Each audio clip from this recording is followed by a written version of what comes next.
We be live. Durud. Okay, that's durud is hi in Persian. So, Yes, Armin has but been teaching me Farsi. okay, but I prefer your hello. Do that one. Hello. Well, I tried There we to do that, but in Farsi. go. Durud. Okay, guys, we're gonna be answering Patreon questions, and then also super chats and member questions. Okay, so we already got a super chat. It's not a question. It says Mulhidino Akbar. Thank you, which means infidels are the greatest. I think yes. So thank, Hey. hey, thank you, Mustafa, for that. So for people who don't know how this works, let me share my screen. So on Patreon, we post this or ask Atheists Anything live stream. We post it here. So basically, that's a link to the live stream that you're watching. But we post it a day ahead of time, right? And then we tell our patrons, and the post to this live stream on Patreon is only available to our patrons, right? And we tell our patrons to comment their questions under this post for us to answer during this Q&A. But we also answer um, super chats in the live chat as they come in, and also member question. People who are YouTube members, we'll answer them as well. But look, Susie, look at how many questions we got today. Look at it goes. Look at all this. We got Yeah, all we these got a lot. questions. Oh my And what I god! kind of like is that people have started interacting with each other's questions on Patreon. Oh yeah, yeah, you're right. So it's I don't know, it's interesting to see people interact. Yeah, there's some interaction going on as well. But guys, can you make the questions a little bit shorter so that when we post them here, it fits on the screen? Like this, like this question, like oh my god, like what, guys? Like keep them shorter, please. But anyways, like seriously, like this is too long. This is way too long. Anyways, so we have 22 questions.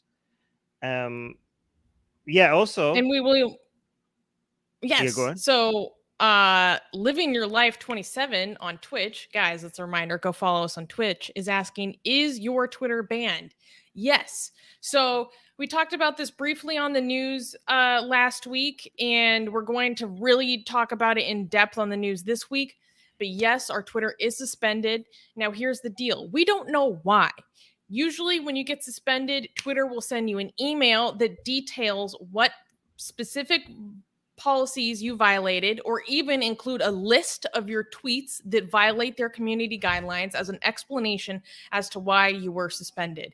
We have not received that. I submitted an appeal. Within less than 24 hours, our appeal was rejected. And even the appeal did not detail what we violated and why. So you guys can help us out by tweeting to support Atheist Republic. So wait, let me I asked, people to do this last week, and here on Twitter we see our very own Eric, tweeting out to support us, saying, at Twitter support, the user Atheist Republic has been suspended without any written notice of which policies the account supposedly violated. Please correct this. And even tagged Secular Jihadists. Secular Jihadists, for those who don't know, is a podcast that Atheist Republic does, and we still have access to this account. So Secular Jihadists will be retweeting people talking about, Atheist Republic being suspended. So as many people as possible bringing this to the attention of Twitter support will really, really help us out. I put an example of this tweet in the live chat, below. And what's really important is that when you guys tweet at Twitter support, if it's the first thing in the tweet, it is important that you guys include the little period, because if you don't, no one else is going to see the tweet. So this would be a massive help to us. And we'll be talking about this more in depth on the news this week. But this is really difficult for us because Atheist Republic is the largest atheist-centered Twitter account on the platform, or it was. We don't know why we've been permanently suspended. And it is also an important way that we reach out to our community, reach out to new members, current members, and do outreach, and so this is very important to our organization. And also, if anyone has a contact at Twitter, or anyone in your circle, maybe you yourself, or maybe you know someone who knows someone who works at Twitter who can help us fix this and remedy this, please email me. I am the president and CEO of Atheist Republic, at Susanna, spelled Susanna, at atheistrepublic.com. Any connections, any ideas about how you can help us get our Twitter back will really help. But like I said, on the news, which is in 2 days, we'll be talking in depth about this, as well as what we are going to do legally to address the situation. Oh, by the way, since this does take legal resources, like we actually need to hire American lawyers now, not just Indian lawyers. So this is going to cost us a lot. So if you could support us with our legal defense fund. So let me bring that up. We're going to need a lot. Oh my God, we actually reached 4,000 already now. Look at this. Yeah, but our American representation is going to be a lot more. So our goal is definitely going to increase very soon. Yeah, guys, look at this. So this is the link to this is in the description. Please help us out. So because we're going to need help going legally challenging Twitter and all these court cases against us. So link to our fundraiser for defending us legally is in the description. So please help us out with that, because this is going to get a lot more expensive now. Yeah. Luckily, I live in San Francisco and Twitter is based in San Francisco. So that geographic proximity will help us out. But it also means that legal representation is going to be a lot pricier. But we'll be giving you guys more details soon. And also very quickly, Living Life 27 is saying, which is better for you, to sub on Twitch or YouTube? Well, why not both? ¿Por qué no los dos? No, but you have to understand, on Twitch, sub means like supporting financially. Oh, so you're right. Because sub on YouTube means subscribe. So you have to talk Twitch. So if you mean on so on Twitch, sub means on YouTube, subscribing means following us. On Twitch, follow means follow. Subscribe means becoming a member. On YouTube, supporting us financially means becoming a member, right? So if by financially, the best one would be PayPal, after that Patreon, after that YouTube member, after that Twitch. Yeah. But link to all of that is in the description. Anyways, we should get to the Q&A before people decide that we're not. Wait, this is funny. Secular Sakai is saying, Twitter, you will be hearing from me. Yeah. I'm going to have strong words with Twitter. If you do tweet at Twitter, please be polite. Okay, guys? Yes. Talk to me nice. Talk to me nice. Oh, wow. We just got a member talking about. Hey, PK. Thank you for becoming a member, PK. Thank Are you named you. after the movie? Anyways, yeah, you're right. Let's get to the questions. And we have a lot of really good questions this week. Like I'm not going to lie. I get intimidated when I open up Patreon and I see over 20 questions, but they're really good this week. Really? So anyways, okay. Armin, are you ready? No, good. Yeah, Oh, I'm ready. That was good. Shady. No. Okay. First question. Ooh, this gets a little deep. We'll start off with a question from Secular Sakai saying, is the truth always good? If something can be destroyed by the truth, does it deserve to be destroyed by the truth? This could apply to religion, politics, deep personal secrets, national secrets, terrifying existential realities, etc. What are your thoughts? Well, my first thought is of all those things you gave as an example, not all of them are equal. I think they're and also within very different realms. Like terrifying existential realities is much different than a national secret, or a personal secret. Like national secret, I'm going to interpret that. Let's focus on the first question. Is the truth always good? My answer is no. Yeah, the truth can be painful.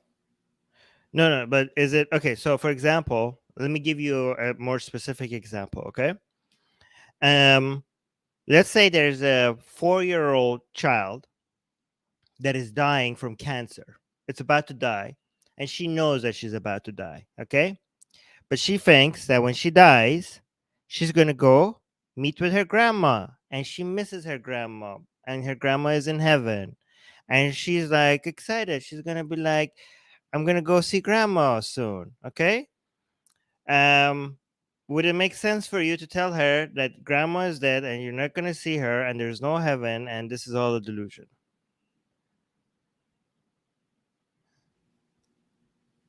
I don't know. I don't think so. I don't think so either. Okay. So the reason why we defend the truth, like a lot of people are see the truth as an end itself. Okay. Like as if the truth itself is somehow sacred, and whatever end results in the truth is it justifies it. Whatever at whatever cost necessary, we should be for the truth. Okay. As a utilitarian myself, I don't defend the truth for the sake of the truth. I defend the truth because often the truth leads to better results. The more our beliefs are closer to reality, more often it results in us accomplishing our goals more effectively, so which in turn it ends up increasing well-being. Are there exceptions? Yes, there are Mm-hmm. exceptions. This example that I gave you is one exception. I would not tell that child that there's no heaven either. I would tell her like, yes, you're gonna meet grandma. Tell her, say hi to me, say hi to grandma for me, like something like that. Okay. I would Oh, like, I'm I getting would like, sad. I would lie to that child. I would not be defending the truth at that point. Okay. But just because we have specific, unique examples where the truth is not a good idea, that doesn't mean we don't defend the truth, because the average is heavily skewed to the truth being actually useful, the truth actually being better for humanity. Like the examples are heavily on the side of the truth being, but the end goal is not the truth. The end goal is maximizing well-being, and the truth just happens to be the best way to accomplish that. We just got a super chat, super sticker. Yeah, I completely, I basically completely agree. Oh, Nil Philodox, thank you for the $1, Nil Philodox. Thank you. Todd skeptics making me laugh. Ha! Little girl, God's not real. Grandma's dead forever. Get wrecked, little Oh my god. girl. Yeah. No, we Yeah, wouldn't do I that. think just to kind of put a bow on it, there are some very good reasons why there should be secrets. Definitely. Or not telling the truth, like in terms of But national they're rare. security. Some, They're yeah, rare. Yeah. even with national security, I feel like there's lots Oh, of that's not okay. That's rarities not. for that. Yeah, yeah. I mean, okay, no, but on overall, most of the time, defending the truth is better. Most of the time, Yes. there are Yes, yes, unique yes. examples. Yes, Yeah. that is. Yeah.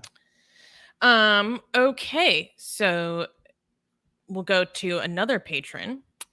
Um, oh, this will kind of bring up our Twitter situation. So Mario Lise 1000 is asking, what do you think about Elon Musk buying over 9% of Twitter? Do you think this will make things go in a better direction? Elon Musk consistently calls himself a free speech absolutist and refused to kick Russian media off of his own Starlink network. We can assume he will try to take Twitter more to that direction. Do you agree with his stance? It's very interesting because Twitter actually finally moved in the direction of limiting the Twitter accounts of government figures or government officials from governments that restrict the internet access of their citizens. So they're doing that for Russia, they're doing that for Iran, which has been a huge source of contention from Twitter users or people who criticize the integrity of the site for a long time. Is like, why do you allow Khamenei to be on the site like spewing hatred when he doesn't even allow his own citizens to use that site? So they actually finally moved in that direction, whether you agree with it or not. It has been a long time coming. And then, like you're saying, Elon Musk might actually take it in the opposite direction. Um, I think, I don't know. I think it might be a positive thing. I'm hoping it will really help us out with our Twitter situation, which is one reason why we're trying to move very quickly legally to try to take advantage of this. Armin, what do you think? I think okay. So I don't know what will happen. Elon Musk is like a wild card, right? So but I'm hoping that it results in less censorship. However, I don't think this is okay. So you know, I could be.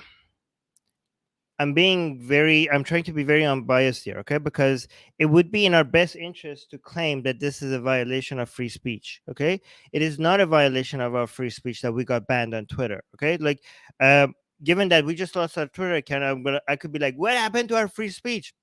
I don't like it. I think it's censorial, but I don't think it's a violation of our free speech. When I say it's not a violation of our free speech, it doesn't mean I'm defending it. It's still bad. Okay, it's a censorial and it doesn't make any sense. We didn't violate any of their community guidelines, but my free speech, our free speech has only been violated if the government was involved. And I don't.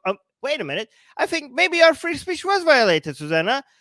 Maybe the government of India was involved. Okay, so we're like investigating that, right? So if the It's a government, possibility. It's a yeah, possibility.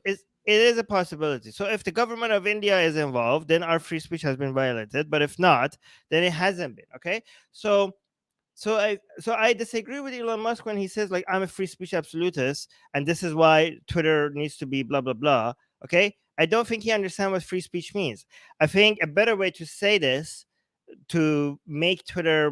I think again, I still don't like the way Twitter is behaving, but I think the way to word it properly against Twitter is like, first of all, a platform like Twitter, which is so many people are using it, it being censorial is not good for good dialogue. It's not good for a place where ideas are being challenged. Okay, so even if it's not a violation of our free speech, one, and second of all, the fact that people just keep getting banned left and right, even though and the community guideline is not clear, and you can't even tell what community guideline you have violated or not violated, and there's no transparency, There's and no even when you consistency. there's no consistency. Even when you're trying your best to be on the good side, you still get like, if you have enough people reporting you still get kicked off the platform. This is just like bad service, right? So it's, even if it's not a violation of our free speech, it's just horrible behavior by Twitter. Like, it's bad policy. Okay, and I hope Elon Musk can fix that. I don't know if he can, but if he's doing, but again, I don't agree with the language here that, oh, this is a free speech issue. It's bad, but it's not a free speech issue. Does that Well, make I think sense? you might be conflating the two. Like, he personally describes himself as a free speech absolutist. I don't know if, No, like, that's his he personal does connect position, them. and he might. He does connect them to Twitter. He had a poll about whether No, but it's like, this. does Twitter live up to its own free speech standards? Mm, That's not saying that it's a government, involved or whatever. And yeah. and they blatantly don't. When I was learning about this site where the Twitter restrictions on Iranian officials and stuff, that's when I learned that Twitter had like a head of site integrity. I'm like, you guys have a whole department dedicated to site integrity, and it's in this much of a mess. But I do Yeah. understand, like, it's a very complex social issue that they've just found themselves in. But yeah, I'm very interested to see how things will pan out. I hope that it does lead to some big improvements. But you were saying that because Elon came back, there's a possibility that Trump might come back to Twitter, or people have been speculating that. Oh yeah, yeah, yeah. Oh my god. I don't know. Um. Yeah, Yeah. it's Well, been so hey. peaceful. Yeah, I mean, there's still going to be community guidelines and violations. Like, it makes sense to have community guidelines even beyond what is a violation. Okay, so a government could be like, okay, you can't um, incite violence. Okay, but a social media platform could be like, oh no, we have more restrictions than that. That's fine. Like, a social media platform could be like, oh yeah, no, we have more limitations than that. Okay.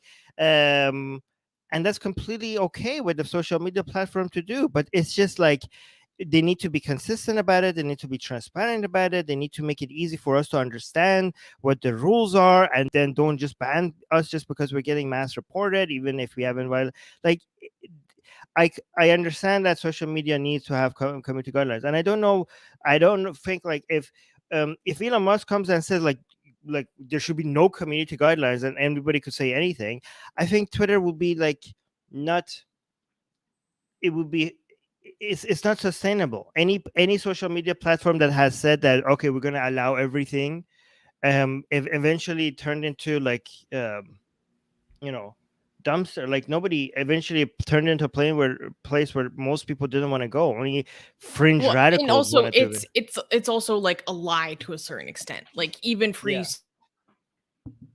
Oh, you got disconnected. You got muted. Oh, there, her device got disconnected. Yeah, so she's saying she's gonna come back. Let's see what happens. Okay. Let's go to the next. I don't know what happened to Susie. Let's go to the next question. Okay, I'm just gonna address this question by Soha before we go to the next Patreon question. Oh, we got a super chat. Soha is saying, when are you going to make live streams for Europe? Since the time shift, you neglected Europe and focused on Iranian channel, which I don't understand. Persian, the time shift. Okay, I told you, Soha, I'm trying my best. Okay, I will make more streams for that time zone as soon as I have more time. But like life is very, very like I'm overwhelmed with so many things that I need to pay attention to. But I will make more live streams for that time, and I already did a few after you told me. Okay, so there's that. We just got a super chat. Okay, Susanna is up, but her device is not connected. I don't know what's happening. Let me see if Susanna is going to come up or not. All right. Okay, so this is blank name or Neil saying, I have a final presentation where I'm supposed to interview an atheist. Would Susanna be kindly willing to do it? Do what? Let me see, Susanna. I'm going to join on my other computer. Just a second. Okay, Susanna is answering in the private chat. She says, sure. Okay, so just contact Susanna. You have her email here. I'll just put her email. I'll just put her email on the. Susanna is coming very soon. She's just connecting her other computer. She's going to be here very soon. There's something happened with her computer. Okay, so here's Susanna email. She just in the private chat. She just responded. She said sure, and you could email her there. Okay. All right. I'm just going to go to one of these questions. Let me just figure out another question. All right. So here's another Patreon question. Hamdani is saying, just wondering if is there any Atheist Republic social Discord group to connect with other atheists around the world, or is it just better to maintain online privacy, confidentiality of other atheists for safety reasons? Okay, so whether you want to be safe or not, and how much safety you need, that depends on you personally and your situation. Okay, but we have many outlets for you to find atheists both locally and internationally. I mean, so from one place, for example, we have a Discord server, which the link is in the description, but that's more a global community. But we also have consulates for each major city. They're called Atheist Republic consulates. If you just Google Atheist Republic consulates, you should be able to find them here. Like, let me actually show you Atheist Republic consulates. So if you just Google Atheist Republic consulates, what you will see, it will take you, the first thing that shows up is this page, okay? And you can see whatever country you're in, like let's say you're in Canada, and then you could click on Canada and you could find a consulate where you at, okay? So, oh yeah, Susie is back.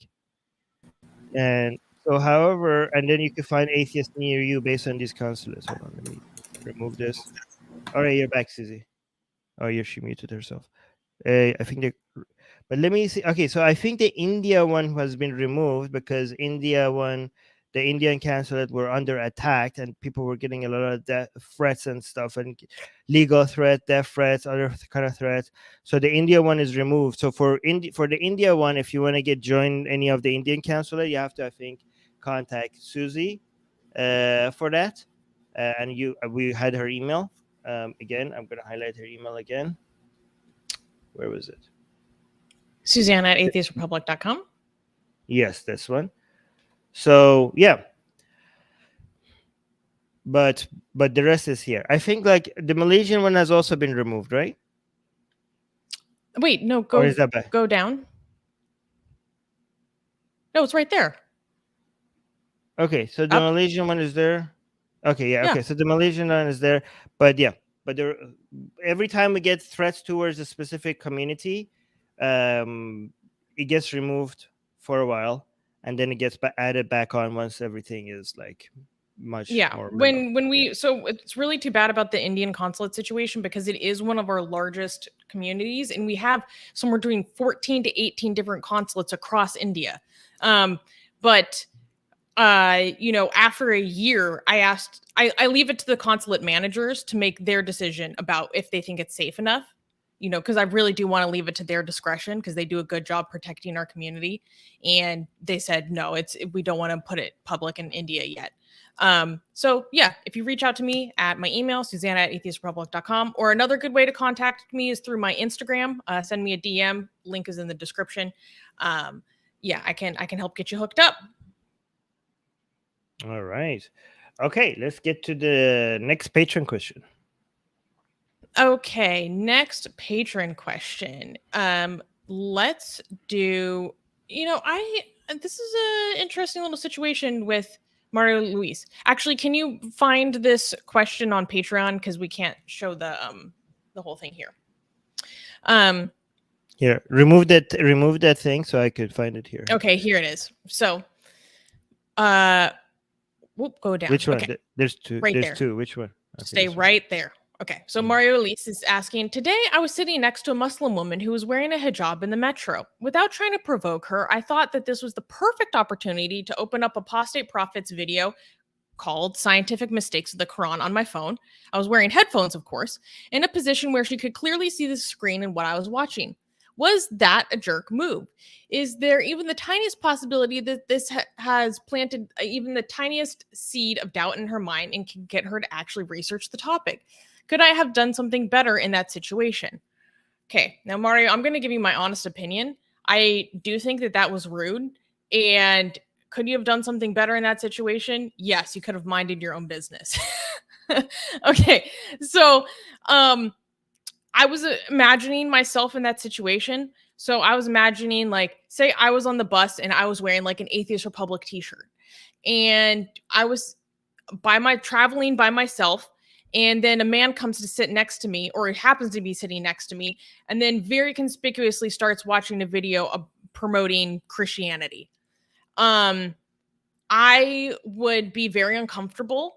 And if I experienced that, I would feel gross. This is one of the few moments, because that I'm going to like play the woman card. That would make me very uncomfortable as a woman in the public space, especially if I was traveling alone. I don't think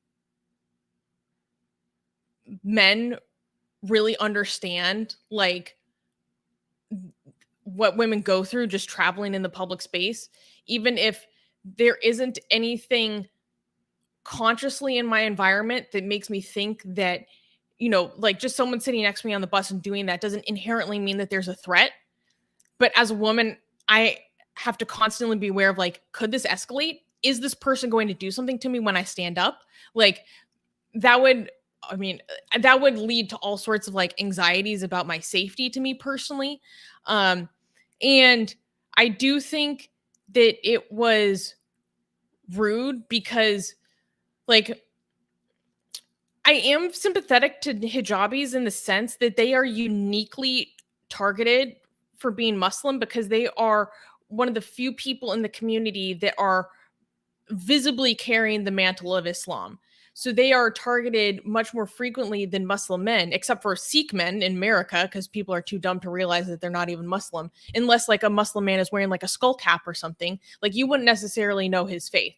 You might assume his faith. Just because YouTube, we weren't talking about Sikh people being stupid or anything. We're talking about people who didn't recognize that they're not Muslim. Yes, people being because bigoted towards Sikhs because they think that the they're algorithm bigoted might toward Muslims. catch the word stupid next to Sikh, and Yeah, yeah, the yeah. algorithm is okay. Go ahead. Good catch. And so I'm just very conscious and sensitive to the fact that they are put upon in a certain way because they are so visibly Muslim in a way that other people are not. I think, I don't know. That if that happened to me, I'd be very uncomfortable and I would feel really gross afterwards. I wouldn't like that at all.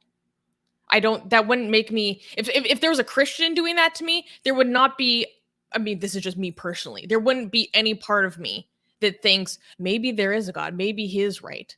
I would just be like, why did that person feel like it was at all their business to do that to me just because I have something that publicly displays my belief about something? Like, I don't know, Armin, like, what do you think? Part of my sense of this really does have to do with like being a woman and anxieties around my own personal safety. I think in general, the people should give you a green light before you talk to them about a topic. There needs to be a sign that they're interested, right? So the way that we talk about our views is that we like have a channel, we have websites, we write books, and we don't go to people come to us, right? So we don't have to worry about whether we're forcing our views on anybody, because we are at where we are at, and people, like, nobody that doesn't want to see our content has to see it, right? So we don't even have to bother about asking for a green light, right?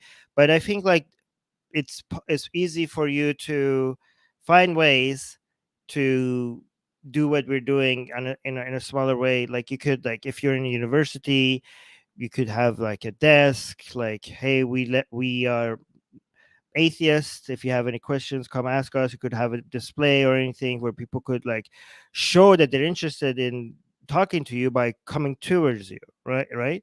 um Where yeah, it's I don't think. initiated instead of like put upon. Yeah. Yeah, like, you need to, like, make it.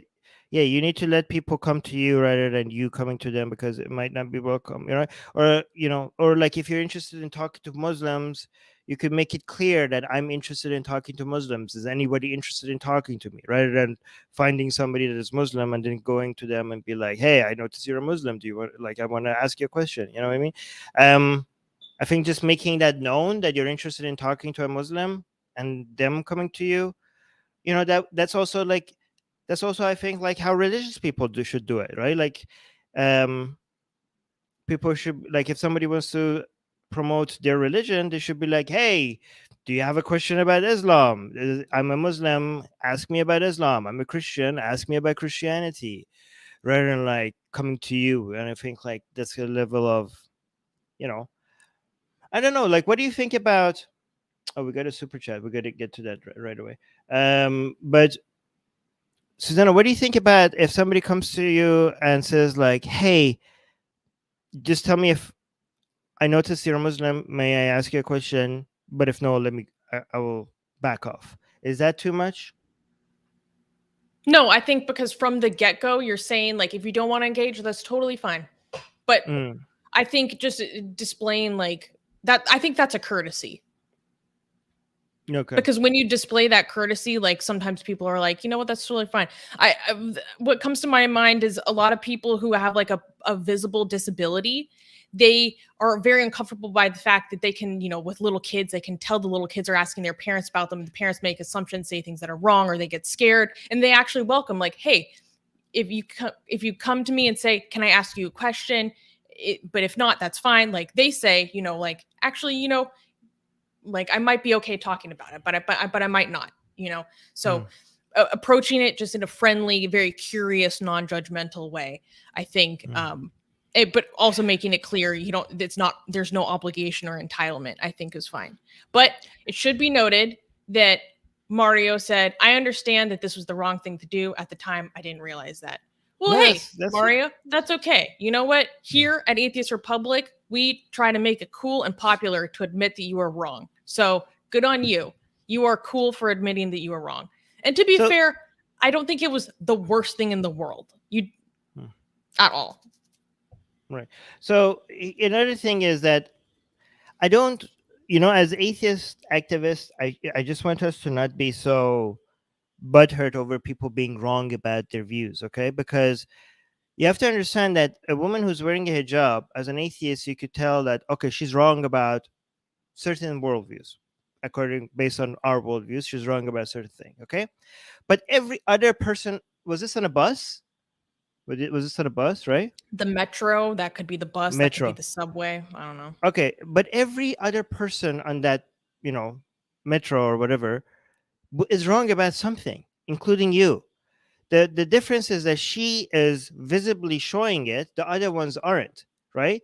But as atheists, it seems like we are like, it's good to challenge all wrong beliefs, but I feel like a lot of atheists get overly like more butthurt about religious wrong beliefs and other, like, I think it's a good thing that we're trying to promote awareness and promote the truth, okay? But if somebody, for example, is wrong about, I don't know, climate change, okay? For some reason, as atheists, we don't get triggered into trying to correct them as much as somebody being wrong about the existence of God. But everybody is wrong about something. And I think like we should just be more calm about trying to correct wrong beliefs without feeling like, "Ooh, she's wrong. I have to correct her." Like that's okay. Like we're not going to be able to do that. We're just be in your own zone, do what you can, but people are going to be wrong, and you're wrong about many things. Okay, it's okay as long as you're doing as much as you can to do something, and it doesn't have to be about religion, it could be about other things, right? um as long as you're making any effort to improve the world, you don't have to be like every time, like for example, I know, like when you become an atheist at first, every time you talk to a religious person, like, oh, I wish there was a way that I could make them see that they're so wrong, right? But now after a while, when you are atheist for a long time and you're exposed to, like, you're friends with a lot of religious people and you hang out with them, you don't feel that itch anymore. You're like, you know what, I don't have to they don't have to be right about everything. I could tolerate them, I could be friends with them, I could hang out with them, you know. I'll just go when I'm doing my activism and I'm trying to correct people's wrongs beliefs. That's what I could do, that, right? But on the side, every time I see a religious person, I don't have to be like, I need to correct you. You know what I mean? Like that's like a little bit, you know, obsessive, I think, in that, if you feel like that, you know what I Yeah. mean? Yeah. Mario was like, I'm not that militant, okay? Okay. You know Yeah, what right. actually what made me think is that we don't actually know what that woman's beliefs are. Like Armin, you yourself have talked about how you have met hijabis who are atheist, right? Yeah, but But likelihood of that is like, lower. it's But yeah, yeah. Statistically, she probably sometimes isn't. women continue to wear it for a plethora of different reasons. But anyways, um, We got two that was a super very chats. interesting question, and I think it brought up like really good discussion, and like Yeah, a lot of people in the live chat had really good feedback. So Mario, thank you for sharing a good growth moment. yeah. So oh wait, No, no, we no, no. got some Wait. super chats. Yeah. So Bread of Life, our resident Christian who tithes to us on a weekly basis. Just kidding. Thank you. Love you, Bread of Life. Gave us $10. Thank you for the $10. Saying, I really like how Susanna answered the question about the woman on the metro. Thanks for caring about how a Muslim woman would feel about having that imposed on her. Well, of Yeah. course. I don't know. I'm just like I'm a sensitive person and I'm a compassionate person. So I don't know. That's just how I am. Actually, another thing that I want to point to is because like a lot of our community have been exposed to a lot of radical feminists, right? And they think that because of those radical feminists that they've been exposed to, they think anybody bringing up the difference between a man's experience and a woman's experience, they dismiss that. Okay, so just because radical feminists have taken things to a degree that might be insane, that doesn't mean that these issues don't exist for women, right? Like, you know, the experiences are different. Like even so, like Susanna said, like you can acknowledge the differences of experience and the challenges that women have to deal with without going full on, feminazi with it, right? Like it's very Whoa, you're like just I gonna have say that? no, I don't think as a word together YouTube recognizes that as a okay. I will say that. Okay, fine. I don't think YouTube recognizes that as a, if you put it together. It's too connected. Okay, Guys, Jesus. please like this video. Armin dropping Let some me big words, and we just got remonetized, man. can you let me finish? Can you let me finish my point with that? Like, yeah, with that. Okay, I was trying to make a point. Now I completely lost my train of thought. Okay, here. So I was like saying like it's to me the idea of just going outside and not being able to physically defend myself if something bad happens is actually very scary. Okay, like I can't even comprehend how that feels like if you were just like anybody at any moment could just like physically force themselves upon you, right? And you can't really defend yourself. That's like incredibly scary. Okay, there's that. And also, as an atheist activist, I have noticed how different the experience of female atheist activists are compared to male atheist activists. Like the level of attacks and the nature of the attacks that they get is very different. Okay, so you don't have to be like a crazy radical feminist to acknowledge these things. Okay, the experiences are very different. And I'm also not dismissing the unique challenges that men have to go through, that women, like you could acknowledge that women have extra challenges that they have to go through without dismissing that men also have unique specific challenges to themselves that women don't have to go through. Okay, they both can be true at the same time. Did you want to add Yes. anything to that before? No, I agree, and sorry for jumping down your throat on that. No, that's okay. I'm just like, oh my god. Yeah, I understand. We got our monetization back, so you're being, yeah, it's important. You're right. I should be more careful. Secular Sakai also gave us $5. Thank you, Secular Sakai. $5 to announce that he just gave us $5 to our GoFundMe legal campaign. Saying Nice, thank you. $5 to the GoFundMe campaign, and thank you to all the donors, Patreon, and YouTube members, and other supporters of Atheist Republic with their AR emojis. Thank you, Secular Sakai. Thank That's so you. adorable.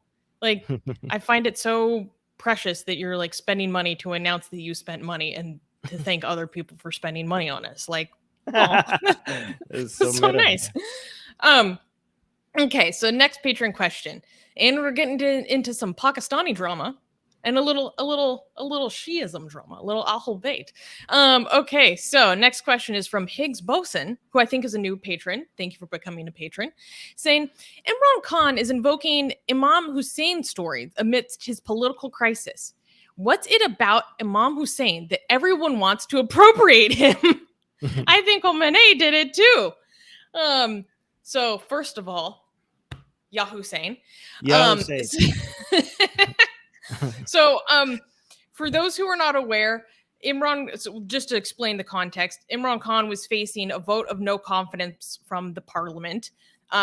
And instead of going wait. Everybody say Ya Hussein in the live chat while Susanna is explaining. But go on. Yes, give us your Ya Husseins in the chat. Okay. So he was facing a vote of no confidence from the parliament. And my understanding is that instead of going through with the vote of no confidence, he just dissolved the parliament so that they couldn't continue with it and decided to go into early elections because analysts say he would have a better chance of winning early elections than passing the gauntlet of the vote of no confidence. And now, people are going forth trying to file legal complaints like, is this constitutional? It might be unconstitutional, and we'll see how this happens. So he's facing a little bit of a constitutional crisis right now. I'm not familiar with how he invoked Hussein, but I do know that he is alleging that there was, credible threats against his life. He has a letter that is proof that there's a foreign conspiracy against him to replace him, to delegitimize the actions of his own parliament. They're saying that this is all America pulling the strings, which just sounds like conspiratorial nonsense to me, but there's so much conspiracy in Pakistan. Some of it is very much warranted just because like I just think of Lashkar-e Taiba and all that stuff. Oh my god, and ISI. But anyways, Armin, what do you think about the invocation of Imam Hussein? What is it about Hussein that speaks to the masses? Ya Hussein. Yeah, Hussein.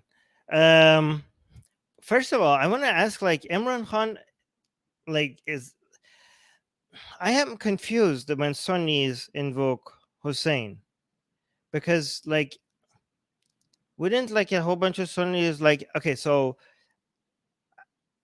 I'm as a Shia, Hussein as an is very important to people. Okay, by the way, I almost said very important to me. Mask, taqiyya, expose, Self-report. mask slip, yes, self-report. Okay, no, so guys, so Imam Hussein is mostly a Shia thing. Imam Hussein is the most important figure in Shia Islam. Okay, I know a lot of people will be like, that's ridiculous. It's Muhammad is supposed to be the most important thing. And Shias might claim, like, yes, Muhammad is the most important thing, but effectively it is Hussein. Okay, Hussein is more important than God himself to Shias, even if they don't admit that. He is more important than God himself. Okay, so it's bizarre to me. Like, I'm not very familiar with how Sunnis invoke Imam Hussein's story. I know there's a disagreement between some Sunnis whether Hussein was in the right or in the wrong in that battle, but I'm not very familiar with Sunnis just like celebrating Hussein's story. Okay, um, which like Imran Khan is doing right now. Like, can people in the live chat any ex Sunnis, because I'm an Yeah. ex Shia, so I'm more familiar with the with ex Shias, right? With Shia communities, and are ex Sunnis in the live chat familiar with Sunnis Mm-hmm. bringing up Hussein's story? Okay, so we have somebody. Go on. Murtad Skeptic says Hussein was very venerated in my Sunni Sufi sect. We literally sung about him and Ali and Hassan. So, for those Mm. who are not aware, Hussein and Hassan were the Prophet Muhammad's grandsons, and they were martyred in in conflict with the first caliphs, who are more venerated by the Sunnis. And so the one of the big divides between Sunnis and Shias is that Sunnis mostly celebrate and venerate and acknowledge the caliphates of the Sahaba, meaning Prophet Muhammad's disciples and companions, versus Shias put the emphasis on his actual family members and focus on emulating the behavior of his family members. And this causes tension because these two groups actually went to battle with each other, and there were deaths over who was supposed to take over the Muslim kingdom, or the Muslim community, who's supposed to guide them. And is there anything else important for someone who doesn't know who Hussein is to understand So about Hussein? So Hussein died in a battle, right? And when his army was outnumbered by a huge margin, right, compared to the enemy. Bring back the question because I lost it. And so he is the martyr in Shia Islam. Like, he's a symbol of martyrdom, and his story and his like bravery and his um selflessness and his sacrifice is he's basically Shia Islam's Jesus, because Jesus Christ sacrificed himself for the sake of everybody else. And basically in Shia Islam, Imam Hussein went into that battle knowing that he's going to die, but he sacrificed himself for the sake of Islam, right? For the sake of Muslims who were too sinful to understand, because all the Muslims abandoned him. They didn't join his army. Only 70 people joined his army. Everybody else just abandoned him. And people, right after they died, people were crying so much that we like, this is our fault, like that he died, right? So it's just very much like Christianity, where everybody is sinful, but Jesus died for our sin to forgive us. In Islam, Shia Islam specifically, Hussein died for all these sinful Muslims to save Islam for them, right? And without his sacrifice, Islam would have ended, right? So he became a symbol of martyrdom. And like, a lot of people think like Shia Islam was created right at the beginning after Muhammad died, but honestly, without Hussein's symbolism, use of Hussein symbolism, Shia Islam wouldn't exist. It was Shia is Hussein's symbolism and his story is what separated Shia Islam from the rest of Islam. Because before that, everything was just like at beginning it was a family dispute, and after that it was just a political dispute.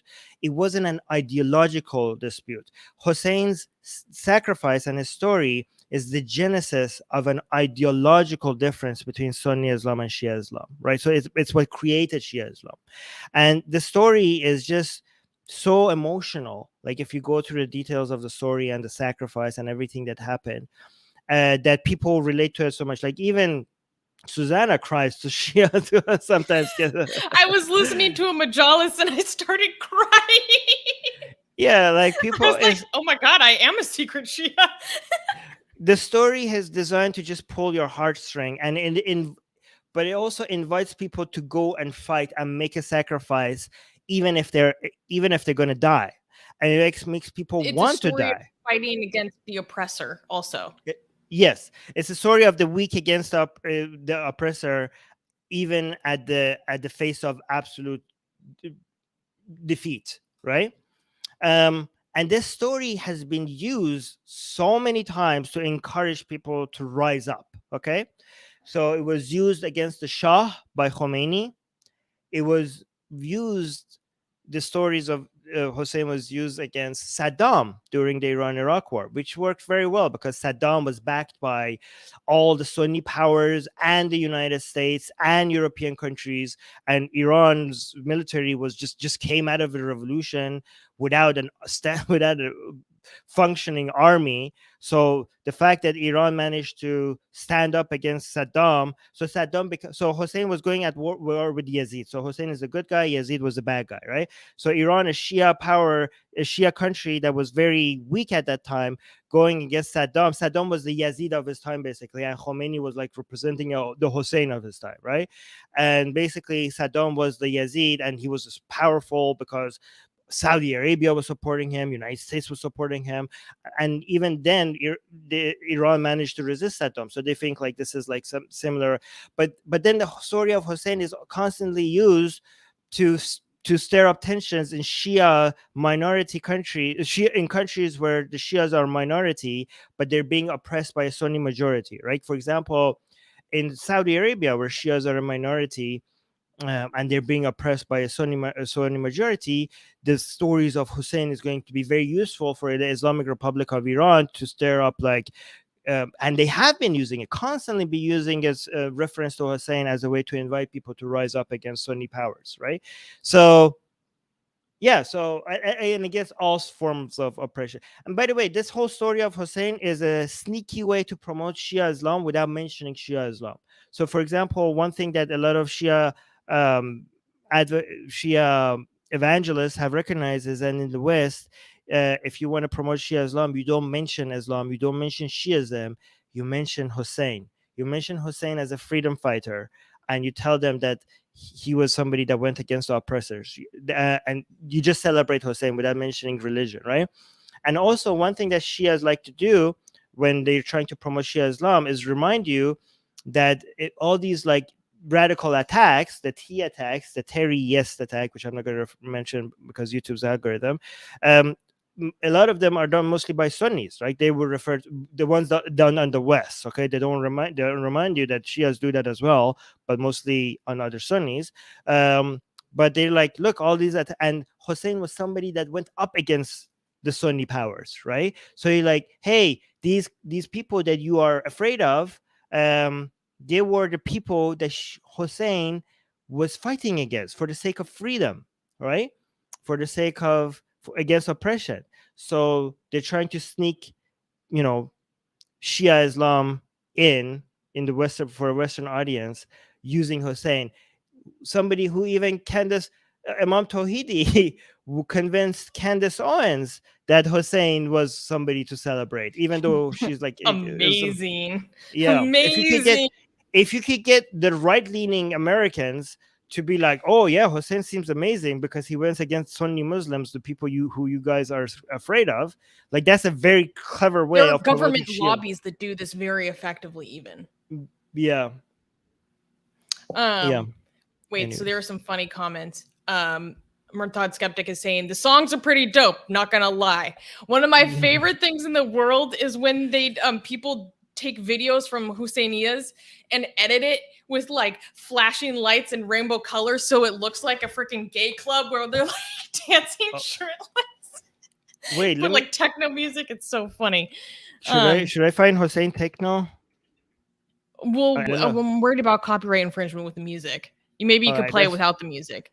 And Adam Yeah. Richter is saying Susanna. That's my new name. And Higgs Boson is also clarifying that in terms of Imran Khan, the Supreme Court ruled dissolving the parliament is unconstitutional. The vote of no confidence is going to proceed. Woo! I need to double check that because I haven't heard that. But if so, fascinating. Really? And I am ready for the drama. I am ready for the drama. Hey, the no confidence is going to proceed? Let me crazy. double check. Okay, we'll check later. That's incredible. Yeah. My God. Okay. So let's go to the next question. So next question, is let's do a question. Unstar the ones that we already asked. I know. Let's do a question from Gation American. So Gation American is asking, what are your thoughts on the Christian moral panic of Turning Red's portrayal of Chinese magic / ancestor worship, honoring thyself, in an honest discussion of female sexuality and periods? So for those who don't know, Turning Red is an animated movie that just came out. I can't remember if it's DreamWorks or Pixar, but one of the big studios. And it's I only know about this movie from overhearing people talk about it at a recent party at my apartment. Okay, so please correct me in the live chat if I'm wrong. But it's about this little girl, and she sometimes turns into a red panda. I don't know why, but it's about her. Basically, it's an allegory for coming into puberty, and it's an allegory for getting, your period, your menarche, this time in your life as a young woman. So Turning Red is kind of a play on that. And I know literally nothing else about this movie. Apparently there's Chinese magic and ancestor worship in it. In terms of the Christian moral panic, I mean, like, what else is new? I'm not surprised that, like, it's so funny how for a certain sect of, I'm going to assume it's mostly white evangelical Christians because they're typically the ones that have the biggest issue with that. Like, seeing the practice or ritual of another group or faith, like, is enough to freak them out. Like, just seeing that representation shouldn't be a big deal. You're surrounded by people openly practicing their Christian faith constantly. So I just kind of perceive that as like a xenophobic thing, maybe not in a hateful way, but literally like xenophobia just meaning like fear of the other. Like, I'm not familiar with that. That's weird. I don't like that. Or the more extreme is you're promoting paganism and sin, like how people like in growing up had that reaction about Harry Potter, that I grew up around. In terms of this honest discussion of female sexuality and periods, like, I again think it's ridiculous. Like, young girls do have their periods. It is something that is very difficult for a lot of young women. I don't want to overstate the difficulty because it depends on the person. But it is very awkward. It's very uncertain. It can be very uncomfortable, and it's very, I mean, going into puberty as a young woman is just very awkward. And in terms of like sexuality, I don't know. I think it's really difficult to talk about, but people downplay the extent to which children are aware of their own sexuality, and an honest acknowledgement of that I don't think is a bad thing. We should give children more tools to be able to feel okay about it instead of shutting it down as something that's not okay or inappropriate, when actually it is developmentally appropriate. And by us shutting that down, we are, like Dr. Daryl Ray would say, that we're like emotionally and sexually like stunting these children. Armin, what do you think about this? No, I think you said it so perfectly. You didn't leave anything for me to say. Um, but anything that makes starts a Christian moral panic, I think 9 out of 10 times is a good thing. True. So yeah, you should just aim for that. Sorry for the Mhm. Christians watching, but no, I mean, I'm not sorry. Um, but weren't they like also? This is the Christian moral panic also is a good thing for more people to be aware of how ridiculous you know religion is. So I think it just works in our favor. The more outrage they get, like it's just such a bad marketing for Christianity. Like when they get panicked about Harry Potter, or weren't they upset about Moana, right? They Because there's were. God. Oh my god. Well, there's gods there, right? There were people like. Are they upset about Hercules too? For the love of God, I mean, ironically. I honestly, I think Well, I mean, actually, I do think they should panic. Like a lot of people think that it's ridiculous for them to be scared that their kids is watching Moana. I'm like, no, that's I get it. You're Polytheistic gods are objectively cooler. no, like the understand the concept. Like kids are being exposed to the idea of other things other than Jesus being referred to as a god, right? That is Mm. that is scary. Like if I was a Christian parent, I would be like, okay, like this is like legit is going to challenge their Christian faith. Like if you think like their panic is unfounded, I don't agree. I think the panic is completely founded. The idea of like knowing that there are other cultures and other people that call other things God, I think it's very damaging to a child's Christian faith. Like just being aware of that. Like I grew up as a Muslim kid, not knowing that for a very long time. I think I would have become an ex-Muslim sooner if I realized that that was the thing, that other things other than Allah were referred to people refer to as God. That would be a major challenge to my faith.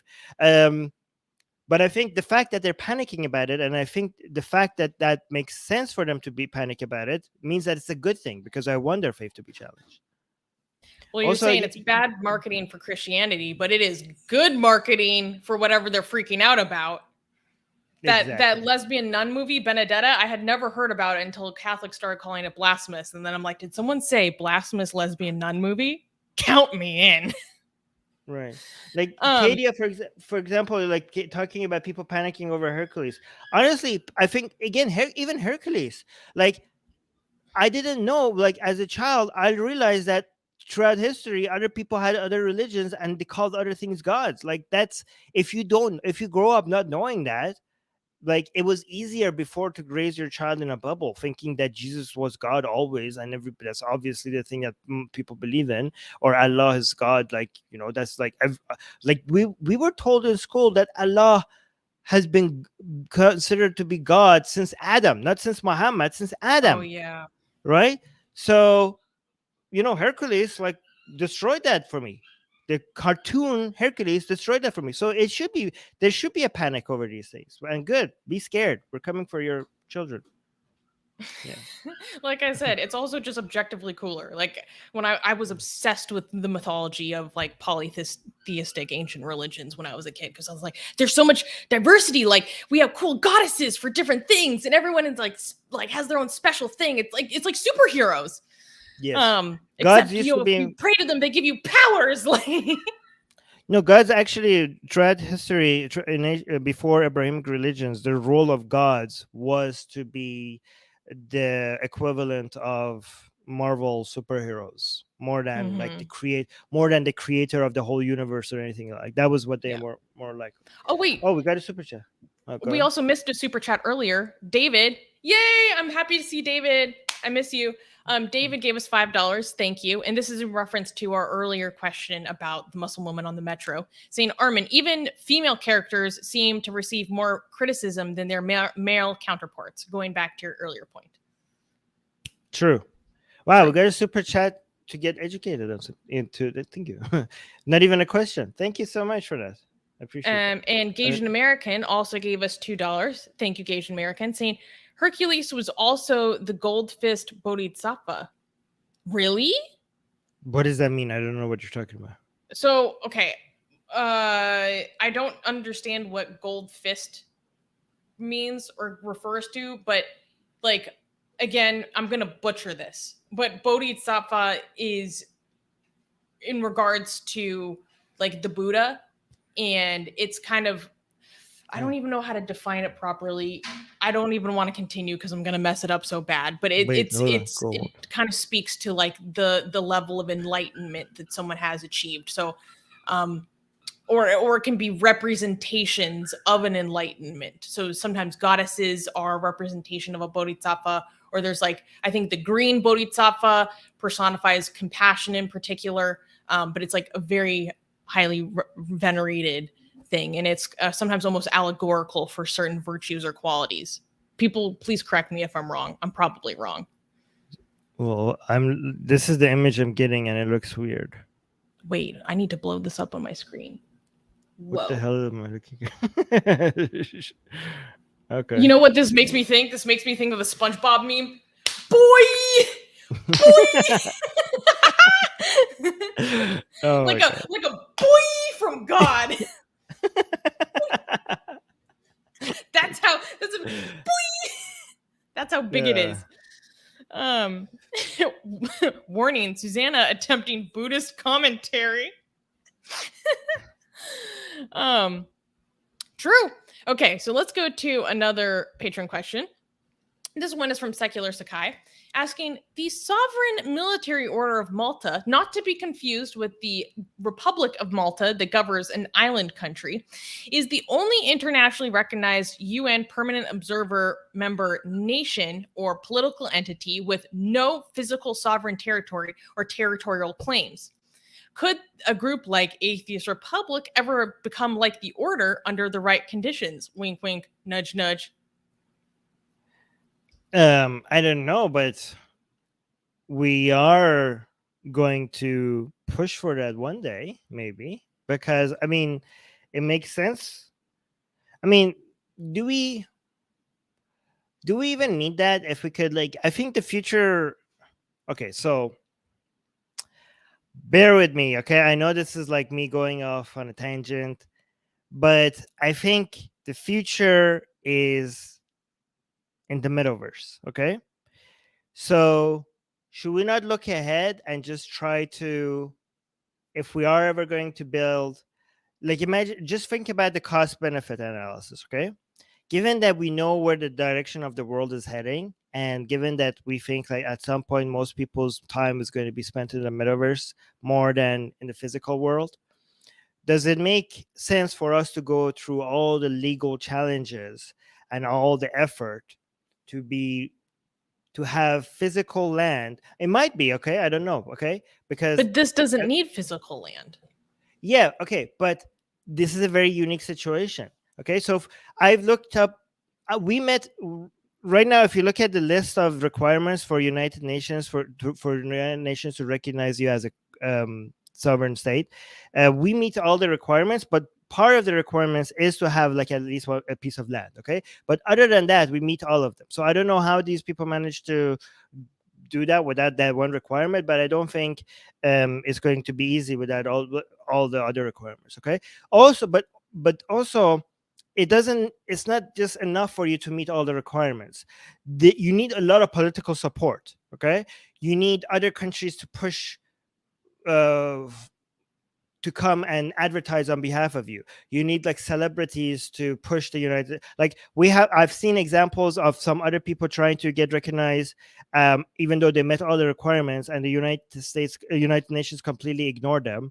But another group, another country would eventually was recognized as a country by United Nations. The only difference was they had a lot of celebrity support and also a lot of media attention, and that pushed them for United Nations to eventually recognize them. So you need you need a lot of people to push for it. Okay, so we might be able to get that, but I think it will also be easier for us to just create our own country inside a metaverse, right? For Atheist Republic. And by the way, can you put my email on the live chat? Because if anybody knows how to code Solidity and is familiar with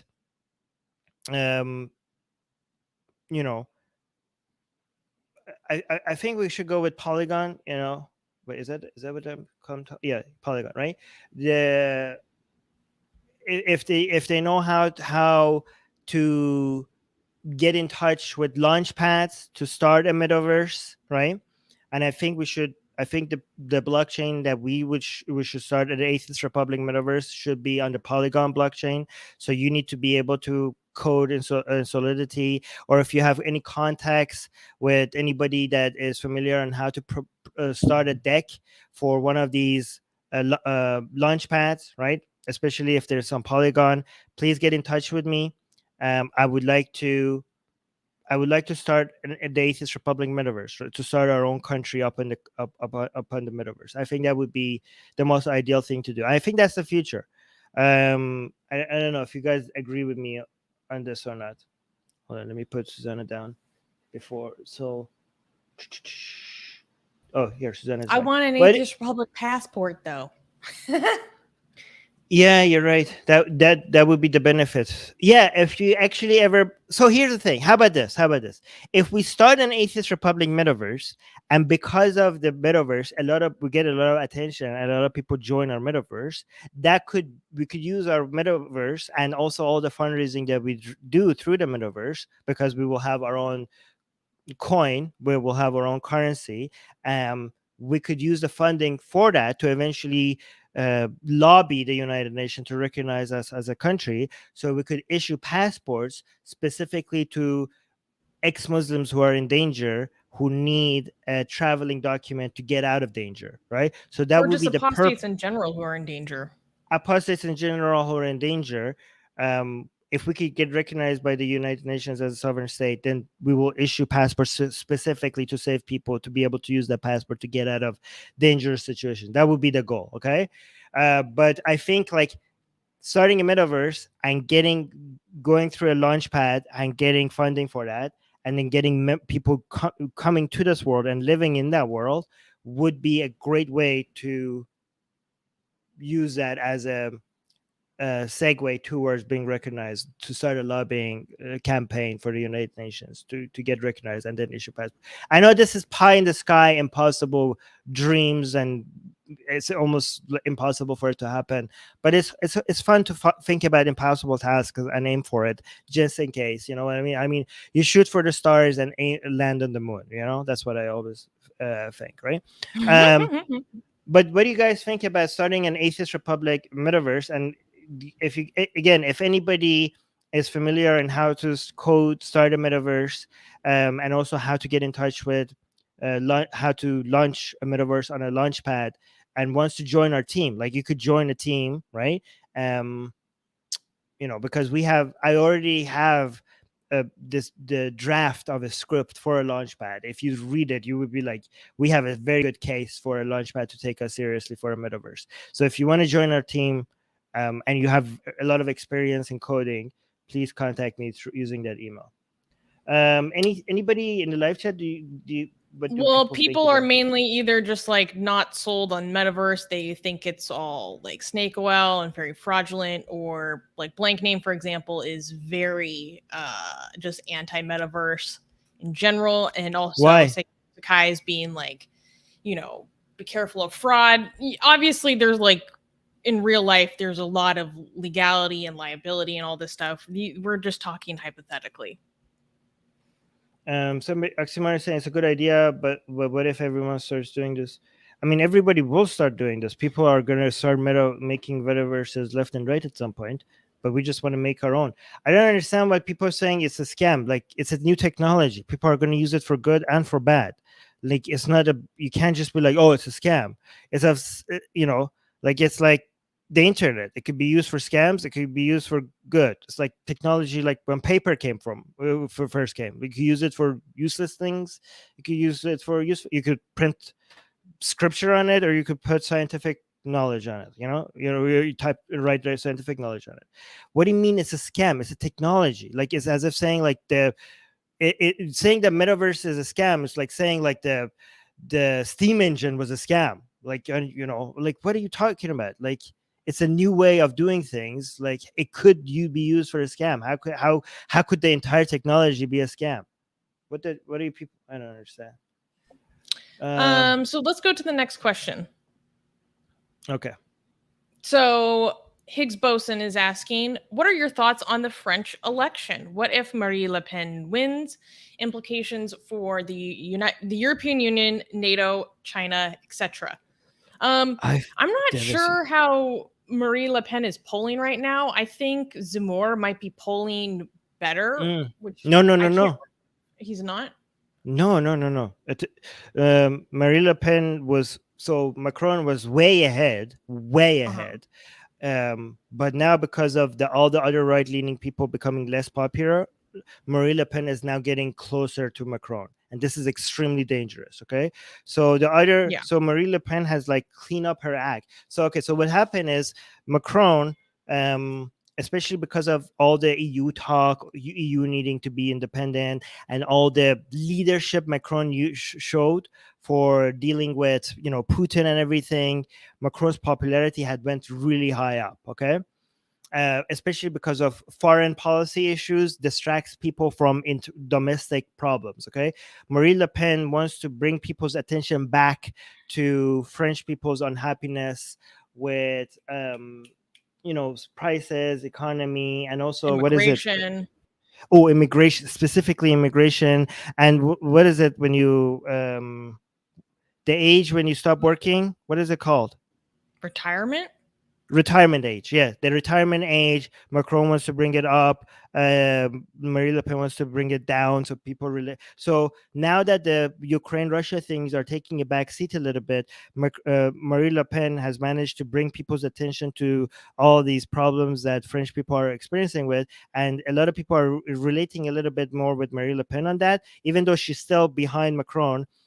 Marie Le Pen has managed to clean her, like a lot of, because most French people don't like these far right people. Okay, so that's why a lot of people, like the guy you mentioned, is now doing worse in the poll, and Marie Le Pen is all getting united over the right leaning votes are getting more and more focused on Marie Le Pen. So unfortunately, the gap between Macron and Marie Le Pen is closing a little bit, but it still looks very unlikely for her to be able to catch up to Macron, because even though the difference between them is low, there's at least 50% of French people that would say they would never vote for Marie Le Pen. Okay, even though, so that makes it very hard for her. So she has a ceiling basically. Okay, so it's increasing, the gap is lowering, but there's a certain level that she cannot go above.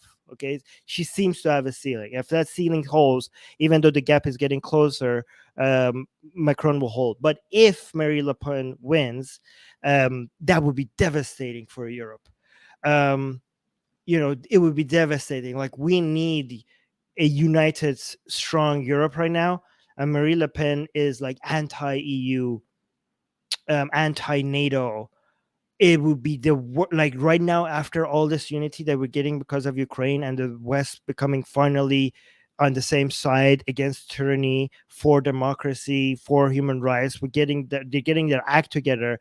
Like, basically what we had with United States was like Trump ruined all of that. Trump basically was a disaster for the unity of Western countries against countries like Islamic Republic of Iran, the CCP, or Putin. Trump was a major disaster for that. And Marie Le Pen would be similar. Okay, Marie Le Pen would be similar, but even worse, because with the leadership of France is now without what's her Angela name? Merkel. Without Angela Merkel, like the leadership of French like that was very much needed to hold Europe together and make the European Union strong and keep NATO very strong. And if you remove Macron from that and get somebody in charge that is against all of that, it would be devastating. It would be devastating. I don't know. I can't even imagine how devastating that's going to be. So I hope it doesn't happen. We got a super chat. I very much agree. Yeah, I very much agree. I don't know too much about French politics. I just know that, like, Macron is the centrist. Many of the other candidates are either far right or right wingers, and there's like one far left candidate that has any shot of making it through like the preliminary rounds. So, yeah. And Macron has been a key negotiator, well, not negotiator, but voice in conversation with Putin. There's one analyst that said that, Putin has called Macron more often in the past 7 weeks than I've called my dad. So, Well, very, very important. Macron's speeches with Putin hasn't been successful, right? But the fact that Macron is so for making EU a strong, what I don't like about Macron is his anti-NATO stand. What I do like about Macron is trying to make EU its own force, its own strong force, not just economically, but also in the Yes. military, from a military perspective. I That is think- good. You could do that without dissing NATO. And I think ever since Ukraine situation, Macron has laid off his anti-NATO stance. It's good if EU could join as a military force, which will never, Macron is dreaming. Like, you would never be able to catch up to where NATO is at, because NATO has United States, and Europe will never be able to have a military that is as strong and as effective as United States. So you need United States. You can't just put United States aside. Macron needs to wake up. But even though that's like stupid to want to push aside United States, I know they're butthurt over the whole nuclear submarines, right? But you need to stand together, okay? Like, right now the forces of tyranny are rising in the world, and you need to stand together. And I welcome a stronger EU, but without antagonism at the expense of NATO. Yeah. I agree. I mean, but there is a part of me as an American taxpayer who was like, yeah, I would love it if the U.S. could freaking take a step back and y'all freaking pulled yourself up and, Yeah, but exactly. I know the reality is not quite like that. Anyways, so let's go to the next question. Super chat. We had a super Wait, we chat. got a super chat? Yeah, by Katie. You highlighted Where did it go? I I think don't you see already. a super chat. I see a comment. Wait, I saw a super chat. Did we miss a super chat? Okay, maybe we missed a super chat. I don't think there was. Okay, sorry. I thought I saw a super chat. Okay, No, it was my just bad. a question. I'll highlight her comment. Okay, we'll get back. No, it was we'll a get question. to it. Oh Okay, wait, we'll get to there was a super chat that we missed. Oh, It was from Secular Sakai. Gave us $2 yeah, there we go. and says, Thank love India and secularism. True. Thank you, Secular you. Sakai, for the $2 and the positive message. Yes. I knew I missed this. We missed a super chat. Yeah. You were right. But Katie, we'll get to your question. We will. Okay. Yeah. So, question from Secular Sakai is, could you do a live stream on Lilith versus Eve in biblical mythology? Also, who was the bigger rebel of the two, in your opinion, since both were the first women to defy patriarchy in different ways, according to the legend? Now, Armin, can you refresh my memory of the legend of Lilith? Because obviously in, the Bible that is now canon, the story of Lilith is completely omitted, and, it's something that it's apocrypha. Like, we don't learn about it. In fact, it's like actively, like, you're not supposed to learn about it. The way I grew up. Okay. I know that she was originally, so Eve is made of Adam's rib, meaning she's kind of like inherently like a lesser part of a man, or part Eve comes from a man, Eve. But Lilith was made separately. Like, Adam was made of clay of his own being, and then Lilith was also made of clay, like of her own being, implying a sort of like actual equality. And that's the only thing I know.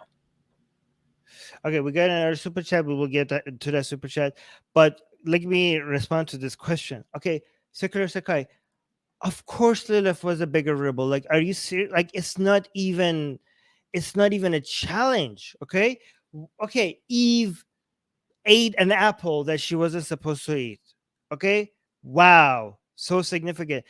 Lilith challenged God directly. Lilith went head to head against God and went to a part of heaven where God couldn't even reach him. He escaped. Wait, what's Eden. the story? I don't even know. Well, let me get to it. Just give me a second, okay? Lilith escaped Eden. She escaped God's jail and became so powerful that she couldn't be challenged by Yahweh himself. Okay, so like, you don't get more rebel than that. She refused to be submissive to Adam. So there's so many things that she consciously. So Eve, when she disobeyed God, she was like, maybe this is not so bad. Okay. Lilith, when she disobeyed Yahweh, she was like, screw you. I'm not doing this. This is not okay. Okay. Like, this is not what is, I am better than this. Okay. Eve was like, the snake came and like, hey, God said you will die if you eat this, but you won't. Or like, okay, sure. So she went from obeying Yahweh to obeying a snake. She didn't even I still don't independently. understand what the story is. I will explain the story. I'm just telling you. First, I want to answer the question of how different this situation is. Okay. So if you read the Bible, you will notice there's some contradiction in Genesis, which doesn't make sense. Okay. Until you add the pieces that were removed. Okay. So originally in Genesis, it gives you the impression that God made man and woman at the same time together from clay. Okay? So it says so. God made man and woman from clay, from dust. Okay? But then if you read another part of Genesis, it seems like Adam was created and then Eve was created from Adam's rib. You're like, wait a minute. I read in this other part that God made both man and woman at the same time from dust. So how is it that in this other part, Eve was made from Adam's rib? The reason why this is the case is because the woman in that first scenario, in the first example that I give you, is not Eve. Okay, if you add up the parts of the Bible that was removed, the first man and woman that were created was Adam and Lilith, not Adam and Eve. Before there was an Eve, there was a Lilith. Okay, so Adam's first wife was Lilith. Okay, who was created not from Adam's ribs. She was created with Adam in a similar way. And she was supposed to be submissive to Adam, and she was not cool with that. So basically, she was the first feminist. Okay, and she did what she wasn't supposed to do, which she said God's name. It was she did the most vile thing that she could do. That's the most blasphemous thing you can do. Yeah, she said Yahweh's name, Oh and for gosh, some what a reason, badass. yeah. So for some reason, that gave her powers, and she managed to, I don't know, fly out of Eden. She has wings, so she probably just flew out of Eden, and she became so powerful where Yahweh couldn't even reach her. Like Yahweh couldn't challenge her. Okay, so she became such a force of rebellion that the people who were canonizing the Bible, they were like, we can't include this because this is like, we don't want our women to see that this act of rebellion is like part of the Bible. Okay, so that was removed. But by the way, they tried to completely in myth and mythology, they kept on trying to make her more evil because of what she did. So they made her this blood-sucking they turned her into this blood-sucking monster that comes and manipulates men, and while during and tries to like steal them from their wives with lust. Okay, so there's also this whole myth that when you have wet dreams and you basically had sex with Lilith. Okay, so Lilith had met. Yeah. So basically, what? yeah, and there's a whole bunch of stories about her coming and ruining families, and I don't know, stealing children. I don't know what it is about. I think she eats children or something. But anyways, it's unfair. These are all lies. They try to make her more disgusting because of her rebellions against God. They turned her into a monster. Okay. Anyways, but Eve was very submissive to Adam. Eve was made out of Adam's rib. She understood her role. She understood that she's lesser than Adam, and she understood that she's this is her boss basically. So she was submissive. Okay, so the only thing, she ate an apple. Okay, yes, but technically her eating an apple was not a rebellion against God. It was her being still submissive, because she was like, God was like, do this. She was like, okay. And Snake was like, no, eat the apple. She was like, oh, okay. Right. So she was like always just following what people were telling her. She wasn't rebelling. Lilith is the main She's just rebel. being dumb. Like naive. Yeah, she was You're just like, telling me the Bible is treating a woman like a child? well, Shocking. not Lilith, okay, not Lilith. By the way, a Mhm. lot of these details that I told you about Lilith was later Jewish scripture that added to the details, okay? So it's not like all of this was originally in the Genesis story, okay? So there was like this, a lot of the stories in like early Jewish scripture, the parts that were left off, like Ezekiel's story or Lilith's story, later Jewish scripture took because it was vague, it was like missing. It seemed very interesting, but it didn't have details. So later Jewish scripture just took that and just added a whole bunch of details to it, which made it more interesting. Well, thank you for explaining that to me. Like I was trying to look up like the myth earlier, but I couldn't really find it in one place, and that's fascinating. Like I love that. Yeah, Lilith, I think Team Lilith. Team Lilith. Lilith should be a symbol of original feminism, I think. Mhm. Well, Yeah. many people, especially like kind of neo pagans, like they really worship her and venerate her. Especially like Mm. witches. Um, Murtad Skeptic is saying, yeah, Lilith is an effing badass dom. We need art with Lilith doming Adam and maybe Eve tied up in a corner extra smith. We This is have an art. excellent idea. We don't have art of Lilith yet. We have art of Lilith and Eve making out. Oh, we do have that, but Lilith is portrayed as like a demon. Well, she has bat wings. That's not. It's fine. We like demons. She's I think always we, but portrayed a I demon. think the idea of Lilith doming Adam, we don't have an art of. This is an excellent idea. This is an Okay, excellent idea. I'm we going to should write do this that. down. Okay, okay. By the way, I shouldn't Angel, be so mean to Eve. Okay, I love all my subs there. Okay, if Eve is submissive, I wasn't trying to denigrate her. Okay, you could be a dom like Lilith, but you could also be a sub like Eve. It's all okay. Okay, be the way you like to be. Okay, I wasn't trying to. shouts out Okay. to all of our fem subs. Yes. You are valid.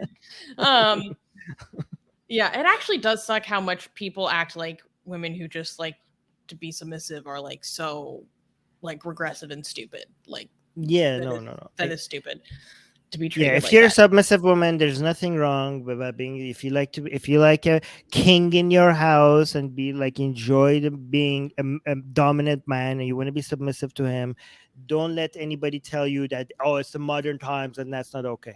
Yeah, If that's what you you're not single-handedly holding back women. yeah, no, just People really act like that. enjoy it, enjoy it. In fact, us dumb men, we need sub women, or else, So I'm not like I should be very grateful. So never mind. You're like, where else am I supposed to direct this energy? Yes. And Lawyer Sarouche gave us $7 Canadian. Thank you, Lawyer Thank Sarouche. you. You asked us some questions about some Persian atheist stuff. We'll get to that at the end. But thank you for your super chat. Thank you. So let's get into this question from Oxymoron, and this will require you to pull up your screen on Patreon. So if you could find the same question, that'd be helpful, because Oxymoron also gave some more kind of contextual stuff. Wait, where is this one? Is this one, right? Yeah. Okay. Got Yes. it. Okay, so you could remove that. You could remove the yes.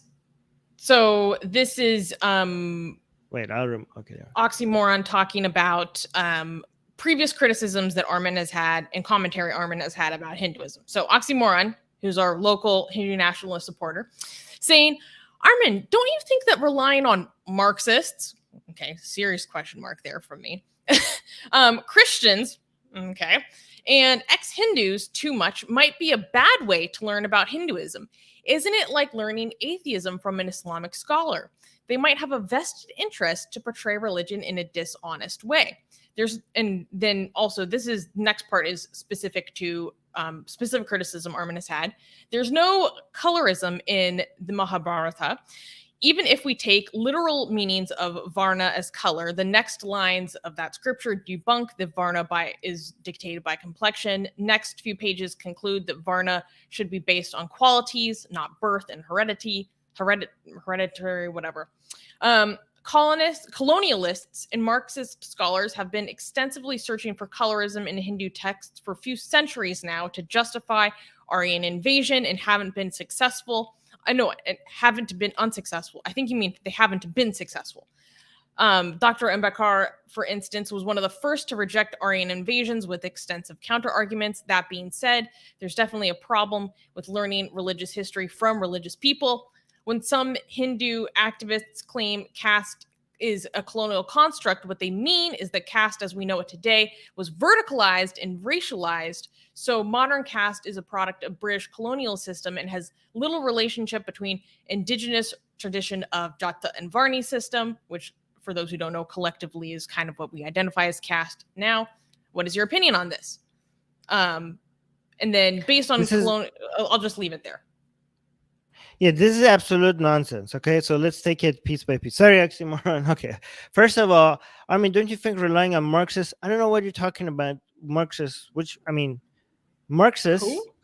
Who? Like, I haven't been talking to Marxists about Hinduism, so I don't know where this assumptions comes from. Okay, Christians, again, I haven't been talking to Christians about Hinduism. So what are you talking about? You just pulling this out of where? Like, what are you talking about? Okay, so you're saying, or ex-Hindus. Okay, that now we're getting somewhere. Yes, I've been talking to ex-Hindus about Hinduism, and that makes a lot of sense.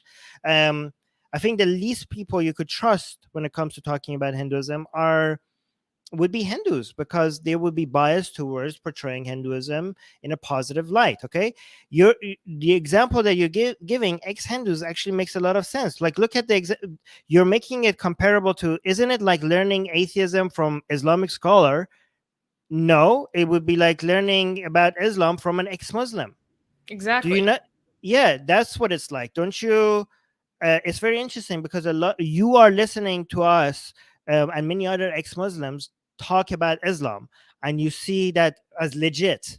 So why don't you see us listening to ex-Hindus to talk about Hinduism? Why don't you see that as legit? That is completely legit. Okay. And by the way, I listen to Hindus and ex-Hindus to get both sides.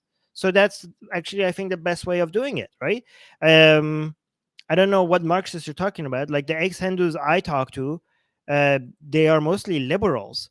And I think a lot of people who are right-leaning, they think like everybody to the left of them is just a Marxist. But anybody who understands liberals are very much anti-Marxists. So yeah, my ex-Hindu friends are liberals, and they are very anti-Marxist. So I don't know what you're talking about, right?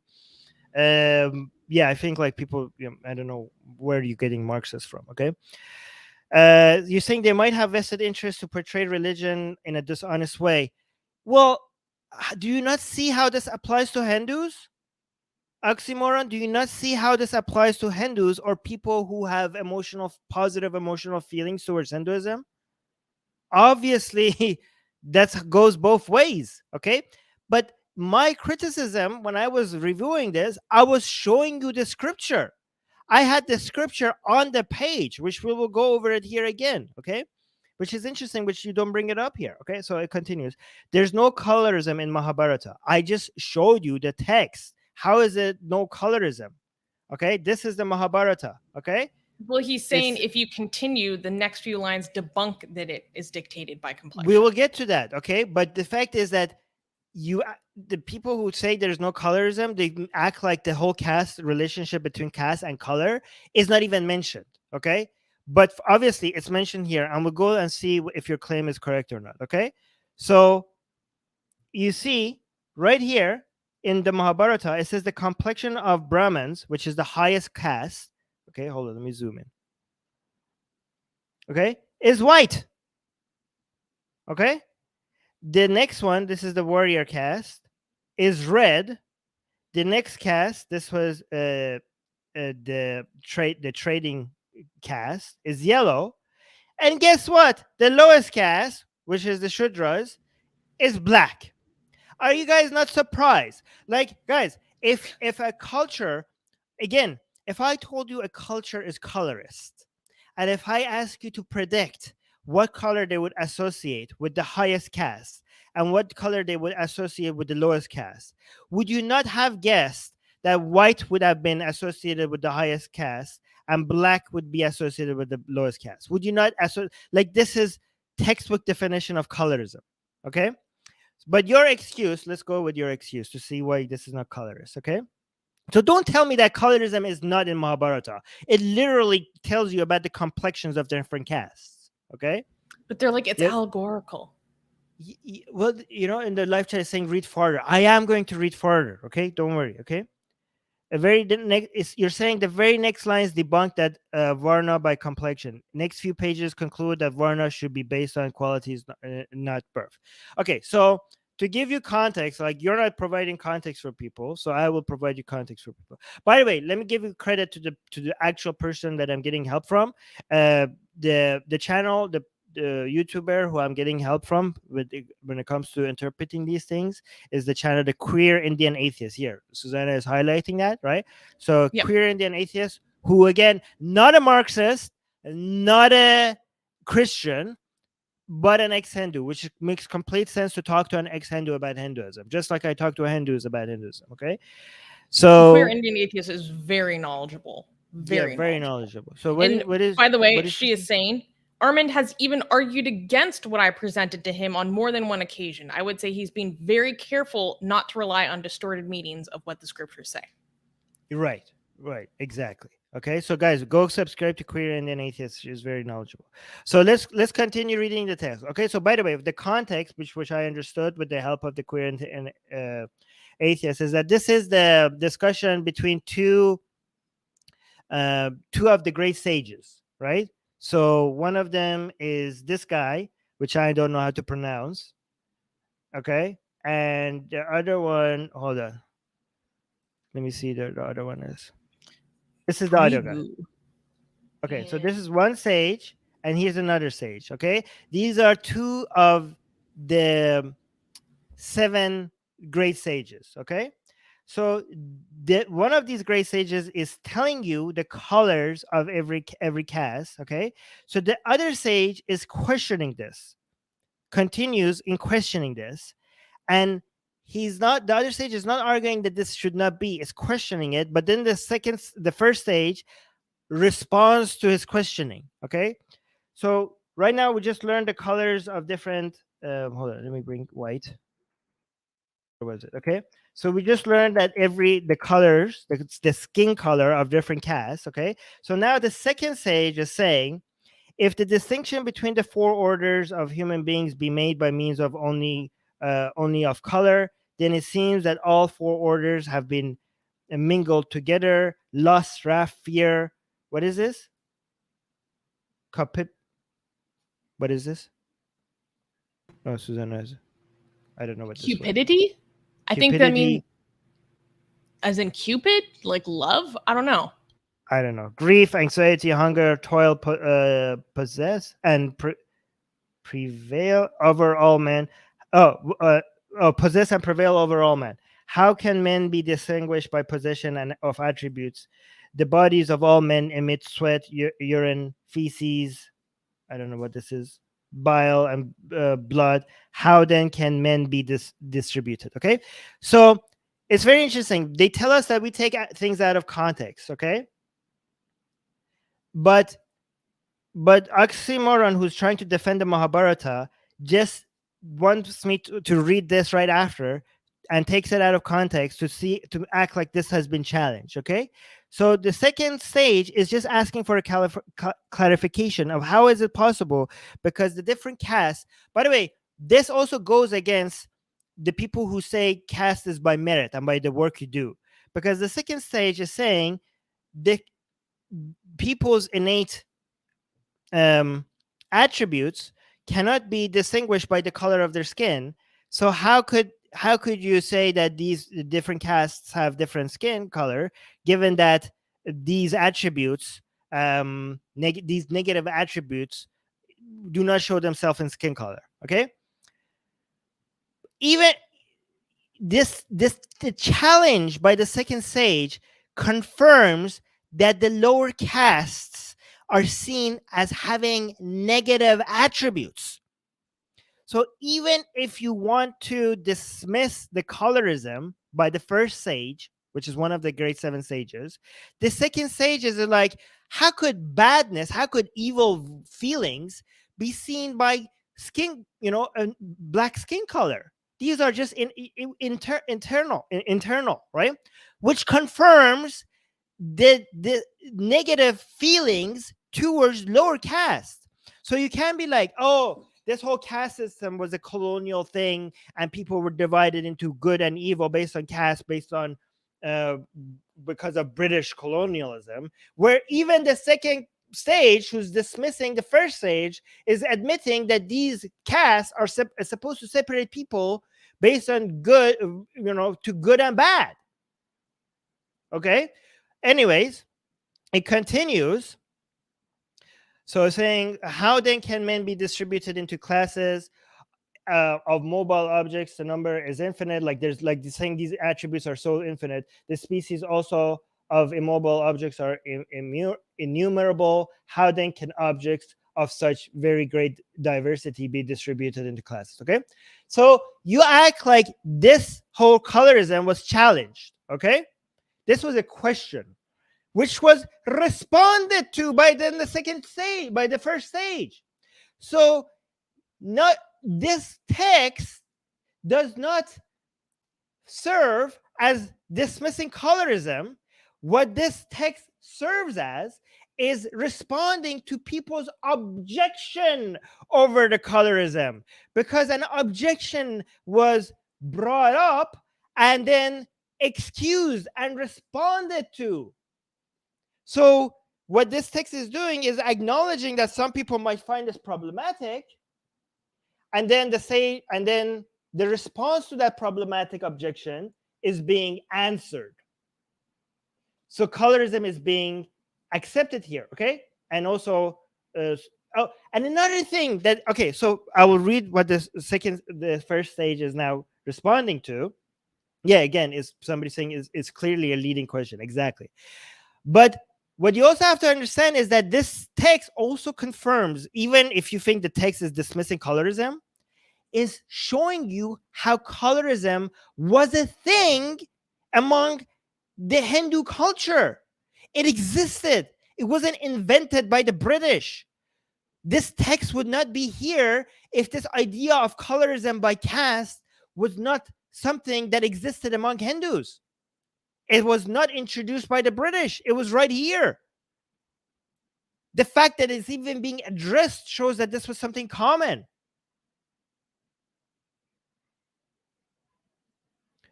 Okay, so oxymoron, you're not listening. Oxymoron is saying, no, Armin, the second stage, which I can't pronounce his name, is saying argues colors don't relate to qualities, hints at mixing. I know this is an objection, is being brought up, and then it's being responded to by the first stage.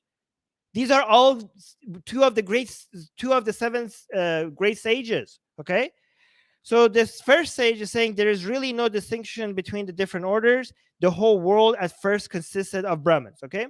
So the excuse is that at first you just had Brahmins, okay, created equal by Brahman, which is, I think, the whole thing that everything is made out of. Men have, in consequences of their acts, become distributed into different orders, okay? So he's saying you're right. Originally, there was no classification in different origins and everybody was equal. He's saying originally it was like that, but now it's not like that. So the second stage is saying what you're describing is how things ought to be and how things were. But then people became, by the things that they did, they became separate and they became unequal. Okay? They that became fond of, I don't know how this is grammatically correct or not, became fond of indulging in desire and enjoying pleasure, possessed of the attributes of, I don't know what this is, something bad, and wrath, endued with courage and unmindful of the duties of piety and worship. So then eventually some of these people who are equal stopped worshiping. These Brahmins possessing the attributes of passion became the second caste. So they were degraded to the warrior class. Those Brahmins against who, without attending to the duties laid down for them became possessed of both attributes of goodness and passion, and took the professions of cattle rearing and agriculture, became Vaishya. So this is the third caste. So you're saying like some people became less. They had habits and attributes that were not as good as the highest caste. So basically saying these orders, people became classified. These orders started getting created because of people's uh, bad performance and not worshiping properly or not doing their duties. And then he's also saying, and there were some other, like he goes on saying, and those Brahmins against that became fond of untruth and injuring other creatures possessed of uh, cupidity, I don't know what that word is, engage in all kinds of acts for living and fallen away from purity of behavior, and thus whether to the attribute of darkness became the Shudras. So this is the lowest caste, okay? Separated by these occupations, Brahmins falling away from their own order became members of the other three orders. All the four orders, therefore, have always the right to the performance of all pious duties of sacrifices. Even thus, were the four orders at first created equal. At first, they were equal to Brahmins who ordained for all of them. Okay, so it goes, continues. Through these bad acts, okay, and became possessed by ignorance, they became ignorant. The Brahmins are always devoted to scripture, Brahma, and mindful of vows and restraints. Okay, so they're good, they're good, they're good. The Brahmins are good. They're good ones. Okay, but became members of diverse in order losing the. Okay, so they lost the light of knowledge. Okay, they take birth and impetus as individuals created by means of their parents, men devoted to the duties. Okay. That other creation, however, which is eternal. Okay. So basically, this is the story of the creation of these castes. Okay. So the second stage, what is arguing is that these things became innate. It basically it changed the color of their skin because of the bad things they did. So the first stage, what is arguing, because the first stage is saying yes, they were equal, people were equal, okay, but it's kind of Lamarckian view of evolution, kind of like because of the bad things they did, they became inherently bad, so much so that it reflected upon their skin. It's like you could tell by the color of their skin that they've been. It's kind of like Mormonism, right? Like in Mormonism, it says that white people are people who took the side of Jesus, and black people are people who didn't take the side of Jesus when the devil was challenging Jesus, okay, and they became cursed and their skin color turned black. Again, YouTube, this is not my words, this is like what is in Mormon scripture, right? So what the first sages are arguing is like yes, people are able to have different attributes and by the works that they're doing to be better or worse, okay, but this will inherently change you from within and change your nature and change the color of your skin, and you could tell by people's caste and by people's skin color what group, what order they belong to, right?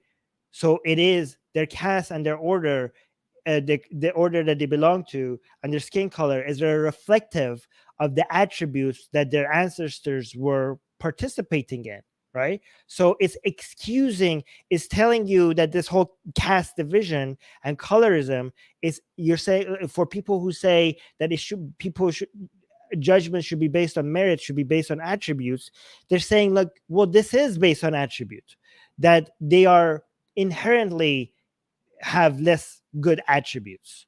And the second stage was challenging, why should we, does it make sense to put people in different orders, given that people should be equal based on other than being judged by the attribute?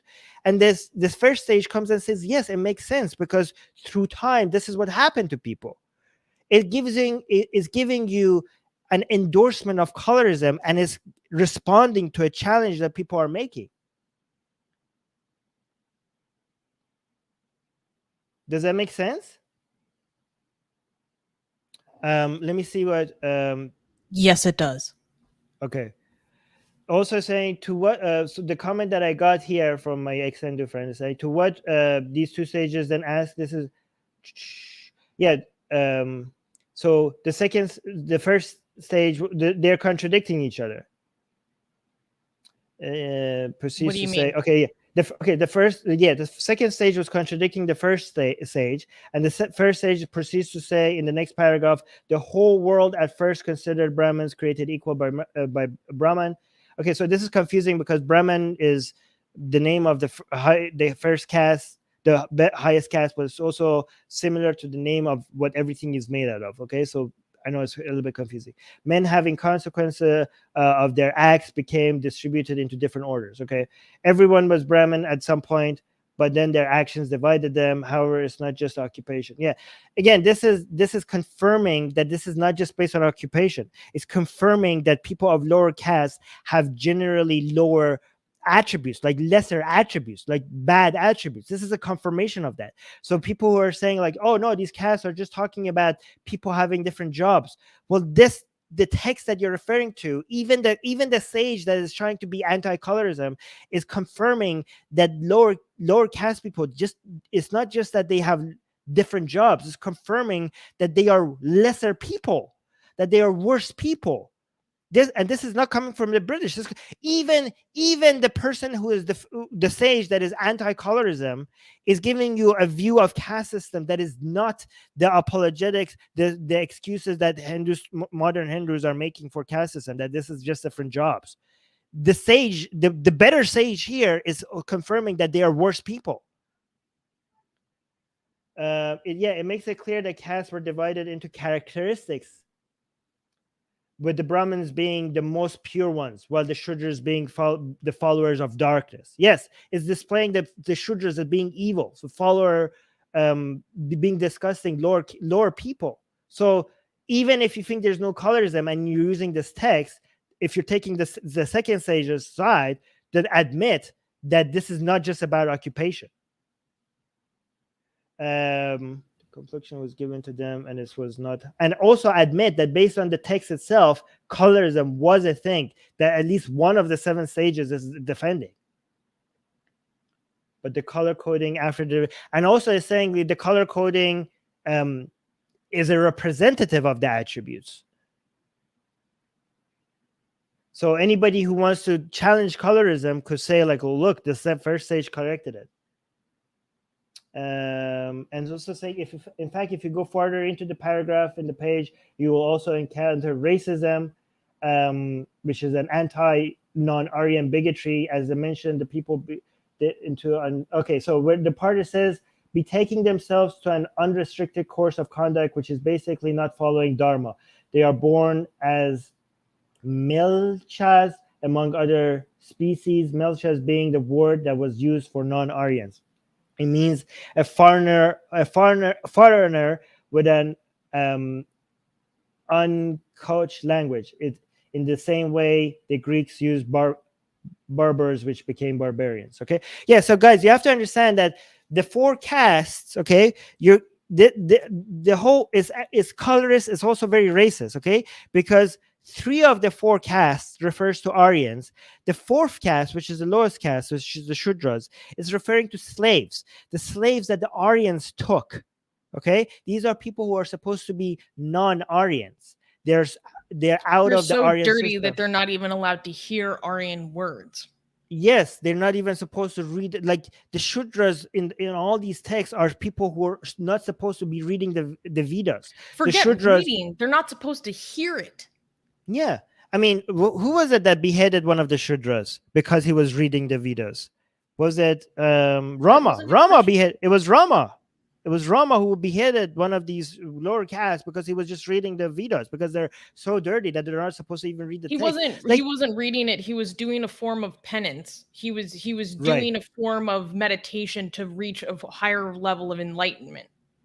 And he cut his head off. You have to be, if you read the Hindu texts, you have to be doing so many. Yeah, exactly. That was his name, Shambhuka. You have to be doing so much gymnastic bending of the text not to see that the Shudras are seen as lower because of inherent mm, moral failure, like moral characteristics that is innate to the how they were born. They're born lesser, they are inherently less than others. Okay. This is within the from the Vedas, and it's all the way to the Mahabharata. It's It's all like across the text. It's every text. everywhere. It's Every every text. text. I have Yeah, go on. I have to be honest, like every time I read a Hindu scripture from any period, from any collection, I am struck over and over again by how it is consistently the most bigoted thing I have ever read. Like, It's worse towards than the women, Quran. towards other castes, towards infidels or non-believers. Like, it is shocking. It is so Katie is disgusting. saying, so only Brahmins are allowed to learn and teach the Vedas, while Kshatriyas and Vaishyas are allowed to learn them from the Brahmins and cannot teach them. Sudras can't do either. Yeah, the Shudras are considered to be outsider. They're supposed to be not part of the Aryan society. Like it's completely based on ethnic supremacy. It's absolute vile and disgusting. Okay, it's it's even more disgusting than anything that that came after, like by other religion and other ethnic supremacists. Like this is the original ethnic supremacy. Okay, this was not introduced by the British. In fact, it was, if anything, the British made it less vile than what it was. Or the British stopped a lot of some of the disgusting Hindu practices, including the sati, like burning of widows, right? Like, I'm not saying the British did many things wrong, but they the did effect, formalize it in some ways. I mean, yeah, what they did was like they came to the Muslims and the British to like ask, because they didn't want to. What they did, it was like they didn't want to have their own, the Muslims and to the Hindus, right? They basically came and said to the Brahmins, yeah, and they were like, "Give us your scripture so we could know what rules to enforce here." So they were like, they were like, what they wanted to do was they wanted to not bring their own rules. They were like, "Okay, we need to manage this place. Let's see what different communities, what rules they want us to use upon them so that they're happy."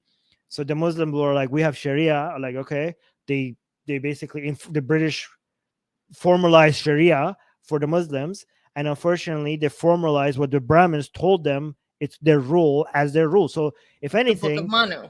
The Book of The Manu. Book of So Manu is one of the most disgusting things I have ever read. So the Brahmins took advantage of the British coming and asking them what the rules are, because like, oh my God, this is fantastic. Because if we give them the Book of Manu as our rules, this will make us more powerful than ever. Like the British, were you going to use British power as a way to solidify our rule over everyone else, right? Institutionalize it. Institutionalize. Yeah. So yes, it's true that the British did a bad thing here, but by enforcing both institutionalizing both Sharia and the Book of Manus by Hindus. But the original problem, the reason why British did a bad thing is because the Book of Manu, the Book of Hindus, is a bad rule to enforce. So you can't be like, oh, it was the British fault. Like, yeah, it was the British fault to enforce Hinduism, Hindu rules. So the bad thing here was the Hindu scripture. Right, so but that's not even necessarily true, because the construction of everyone being Hindu was something that was new. It was something that was partially, I mean, this is contentious, but partially utilized by Brahmins and others to suddenly it was a collective identity. It had never been a collective identity before. It was only a collective identity in reaction to a Muslim identity. So it was an identity. Yeah. Okay, but it was a collective identity based on scripture, but it became. But the practices of Brahmins were very different from others. Like the widow laws that came into effect actually ostracized a lot of lower castes because that had never been their tradition and policy to begin with. Right. So that means that these identities did exist. What happened is that they became more enforced, and for two reasons: because of the opposition to the Muslim invasion, but also because of the British enforcement of them. They became a lot more solidified and they become a lot more ingrained in culture and society. But they are in the scripture. If you want to say like they were less enforced, I completely agree with that, because I mean, I'm not criticizing Hindus here, but the text itself, independent from what Hindus did and do, I'm just judging the scripture itself here. The scripture itself is vile. Um, but we have another comment by Even if it's Katie. allegorical, I'm like, Yeah, oh my God. yeah. Katie continues to say there are some ultra conservative Hindus who have argued against lower caste people even getting education using what I said above, meaning, Sudras can't even be taught from even higher castes. The word Veda translates to knowledge. Yeah. And I also there think was you did a another. really good job diving into that. But Armin, Oh we yeah. have only been What? halfway through the patron All questions, right. and Okay. we're I'm 2 gonna hours stop. in. I'm sorry. I'm gonna stop. Okay. So here's a very interesting question from wait, is this long enough to okay, yeah. So from Mario. Mario is asking, what do you think the role of the internet has been in the quote unquote avalanche of apostasy we are seeing even in Muslim majority countries? It's interesting to think about the fact that young people who live in these countries today are the first generation to always have had access to the Islamic scriptures in their own language and always be able to fact check their scholars, something that was simply never an option before. Is the Muslim world ready for this level of fact checking? I think, yeah, this is something that's very interesting. The ability for people to actually go discover the Quran in their own language is something that is definitely going to revolutionize the knowledge and the consciousness of Islamic texts for millions of people. Armin, what do you think about this? Wait, is the question is that is the Muslim world ready for this level of fact checking? I mean, the Muslim world is ready. The Muslim world has been ready 1400 years ago. Is Islam ready? Yeah, Islam is ready to end, if that's what you mean. What like, yeah, I mean, like, people, of course people are ready. Like, why would they not? I don't understand. Can you explain why would they not be ready? Can you I explain the think question? okay. I think posed a different way. Like, is your local sheikh ready? No, I don't think so. Like, are Okay. maybe the local like religious figures or powers that be like ready for this level of questioning? Are they ready to be countered as much? No, and they're forced. Like, remember that conversation with Yasser Qadi and Zakir Naik, where these two huge Muslim figures are talking to each other and openly saying to each other, acknowledging how big atheism is getting in their communities. That conversation itself was a major signifier. Like, I remember ex-Muslims of North America post a lot of really good clips that of Muslim preachers openly talking about how big this problem is becoming. That it's previously this would have been something that wasn't as openly acknowledged, but now they're forced to openly acknowledge it. There were sheikhs who are like talking about how the brightest of our community, the most knowledgeable, the ones who are the most educated, are the ones who are leaving the most, that they're losing their best and brightest, or that the people who are passionate about Islam, who are going to go research it more in depth, are the ones who are leaving the fastest, the ones who were the most faithful, who committed themselves to learning about their faith the most, are the ones who are leaving. It's very interesting contention. But yeah, I think we are going to see an acceleration of apostasy in these countries. And in reaction, I think that there will be you will see crackdowns, you will see attempts at continuing to maintain control. And maybe a bolstering of radicalism as people attempt to maintain their own like hegemon. But I don't think in the long run, over generations, it is sustainable unless we get, a massive technological like obstacle or backstep, like that technology isn't available to people. Mariam Namazi said, like, the internet will do to Islam what the printing press did to Christianity. And I think that's one of her best quotes. Yeah. So Mario confirmed in the live chat that but he meant the religious leader and government. Okay, so that's what he meant. He or she meant if they're ready. So no, they're not ready, but we don't want them to be ready. Like they're not ready, and they will never be ready, and that's a good thing because we want to just basically, win this fight. So, and how could they be ready? They don't have any good arguments, and they don't make any sense. They believe in nonsense. How could you be ready to defend nonsense? And we have the facts on our side, and we're coming for your delusions, and we're going to take them out one by one. So yeah, it's and like someone who devoted their life to be a scholar of Harry Potter. Like, yeah, how are they exactly. going to defend against someone being like, "What's your evidence for Hogwarts?" Yeah. Okay, so next question is from Higgs Boson saying, were the Seljuk Turks Iranic or Central Asian? Historical descriptions during the pre-Ottoman history describe Turks with Asiatic/Mongoloid features, while the post-Ottoman descriptions show Turks with Caucasian features like Turks today. Even the popular Turkish drama Ertugrul shows Seljuks as Caucasians defending from invading Mongols shown as Asiatic, even though most of the Mongol army were Turks. I know nothing about this. Do you? I don't know about the ethnicities of these different groups, but Iranic. What is Iranic? Iran is like a geographical area. It's not an He's referring to ethnicity. the phenotype. So there's actually a map online that I find fascinating where you can look at a phenotype map, and the name of the phenotype for Iranians is literally called Armin. Oh my god! I'm not even kidding. All right. Whereas, like, for Arabs, it's like Arabid. But for Iranians, for Persians, I wonder. it's Armin. Yeah, I have never been interested in ethnicities. I don't know. Okay, so it's possible to be interested in this purely from a scientific, perspective, because you're just people are just interested in watching and seeing how different gene pools migrate from one population to another one, and there are useful reasons to monitor this.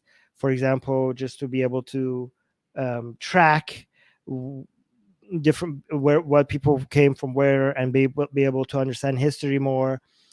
Also be able to understand our ancestry more from a scientific perspective, and from a historical perspective, and an archaeological perspective, and a cultural history perspective. It makes a lot of sense. Okay, but among our circles, when we talk about ideas, I wonder if like talking about ethnicities is like might be dangerous, because for our activism, people's ethnicity is completely irrelevant, right? And I wonder if we do talk about people's ethnicities from in activist circles, it would be as if we're like valuing certain ethnicities, or finding it precious, or finding it worth of celebrating or defending, right? I do understand that from a scientific perspective, in different branches of science, it makes complete sense to track these things and understand these things, right? But I just want to make we just have to be careful not to bring that discussion into activism, because it might give the impression to people that they mean anything when it comes to battle of ideas, right? And they don't. They have no value when it comes in our circle. Okay, when it comes to people's identities, should not be based on their ethnicity and their heritage. And I know that you don't. I know this question doesn't suggest that you care about that, but I just want to be careful. Oh, sorry, I have to go over. Yeah. Higgs Bose is saying, I'll need to ask Razib Khan about this. Who, for those who don't know, he's a writer about consumer, population genetics. Fascinating, extremely knowledgeable dude. Very smart. By the way, Higgs Boson, you should check out the Secular Jihadists episode that Ali Rizvi did with Razib Khan, where they talk about Ali Rizvi's genomics and how Razib did an analysis of Ali's genetics to show that Ali is a bona fide descendant of the Prophet Muhammad.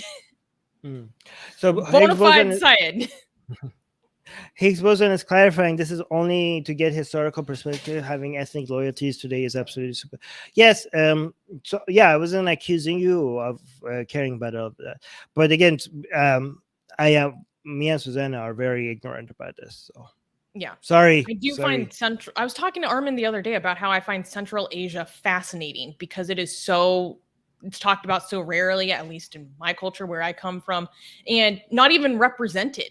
Like I used to follow when I still had Twitter. I used to follow this account called Central Asian Beauties, and it was just showing like Central Asians and just trying to promote representation of them to show what they look like, to show their culture, and it's so beautiful. They have such interesting features that you don't see represented very much, like, and the embroidery is so beautiful, the outfits and the traditional costumes are just so detailed. Like I find it fascinating, and I really want to dig in more because you don't hear about it as much because also such a large portion of it is under authoritarian rule still, so it's not like highlighted and celebrated.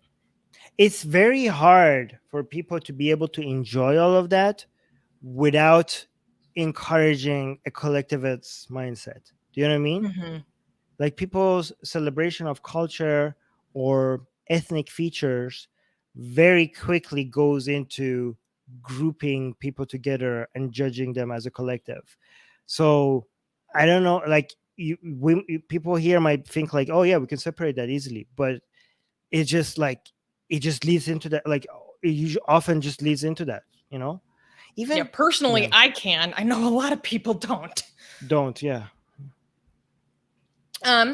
So let's go to the next question. There was a very interesting question from Asian American. Now this is wild. This was wild. Okay, so Asian American is asking, in East Asian mythology, many animals. So when I first read this, I confused this so much. So this is according to mythology. Many animals practiced Taoist teachings and became powerful spirits, gods, and Shen in their own right. When I first read this, I thought you were saying that animals did literally practice Taoism. I'm like, excuse me? I was imagining like a cat. Like, whew. Anyways. I see. Do not. So then this question goes in a very different direction. Do non-human species have the right to their own natural evolution free of human intervention? Do we humans have the right to genetically or cybernetically modify them to increase their intelligence and eventually count them to be part of the sapient census to increase our neurodiversity? Well, do they have a right to natural evolution? For many species, that ship has already sailed a long time ago. For the ones that haven't, what do you think about this idea of a right to that, an animal's right to that, Armin? Okay, so when you talk about rights, you have to understand that rights don't exist without humans creating and enforcing them, right? Because sometimes these questions are asked in a way as if rights just inherently exist in nature, like as if that's a part of the fabric of the universe, that they're just there. Okay, rights are something that are created by humans, and it's a social contract. Okay. And we get to decide what rights humans and animals have.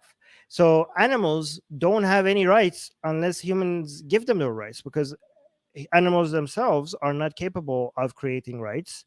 Humans are capable of creating rights, and humans have decided to make rights for animals that are not humans. So sorry, I shouldn't say animals and humans. Okay, I'm talking about human animals and non-human animals, okay, before somebody gets at me, okay?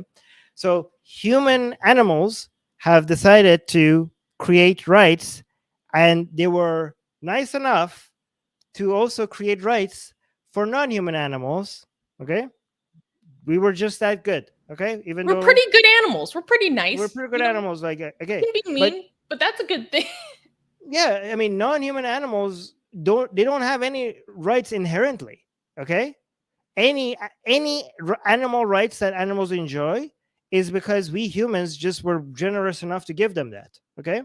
So with that in mind, I mean, if your question is it moral or non-moral, that could be a bit more independent from what rights we create. Okay, is it moral to do this? Then, because rights is a social contract that we just come up with. Okay, morality, if you define morality in anything that improves well-being, then that could exist independently from the social contracts that we come up with.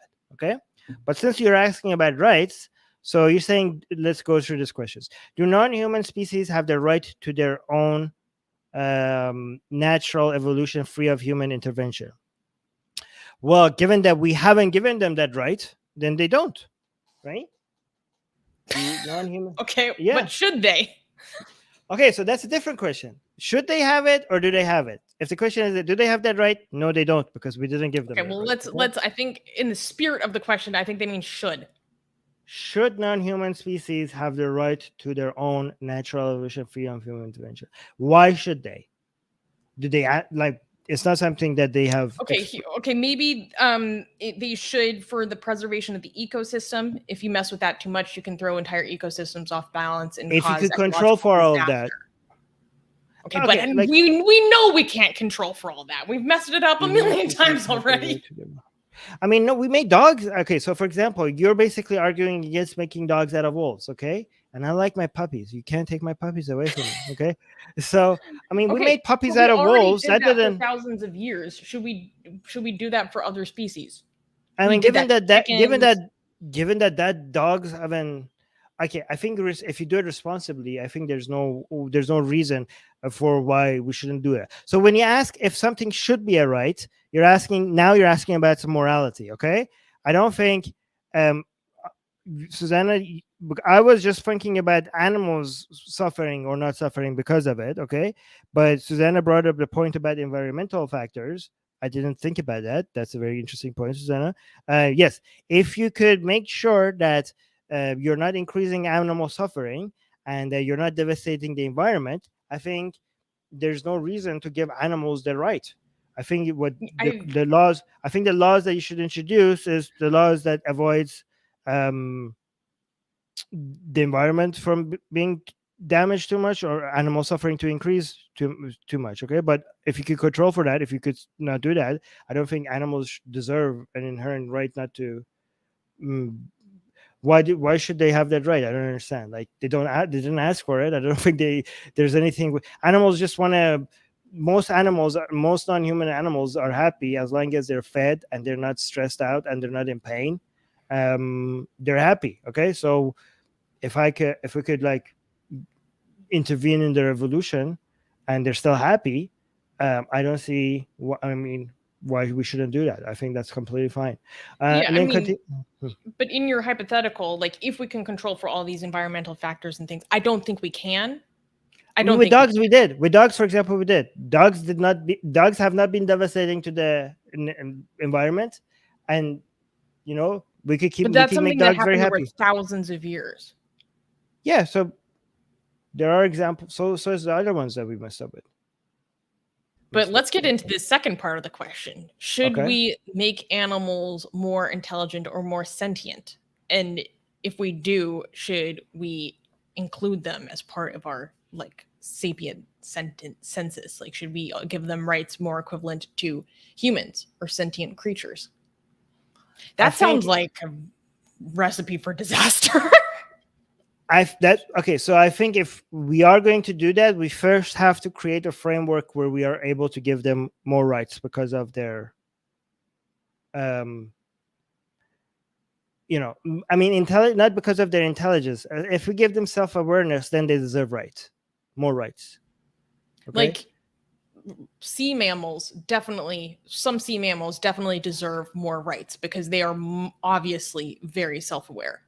Immeasurably self-aware. We have to give them enough rights to protect what they care about. Okay, so like if you're a very, very smart animal, but you still don't care about the future, like you don't have a concept of self or long-term future, even though you're very smart, then you're not going to get sad that you're going to die. Okay, so why would I protect that when you're not going to get sad over that? But if we can show that this is something that they care about, then the things that they care about should be protected. The things that they don't care about shouldn't be protected.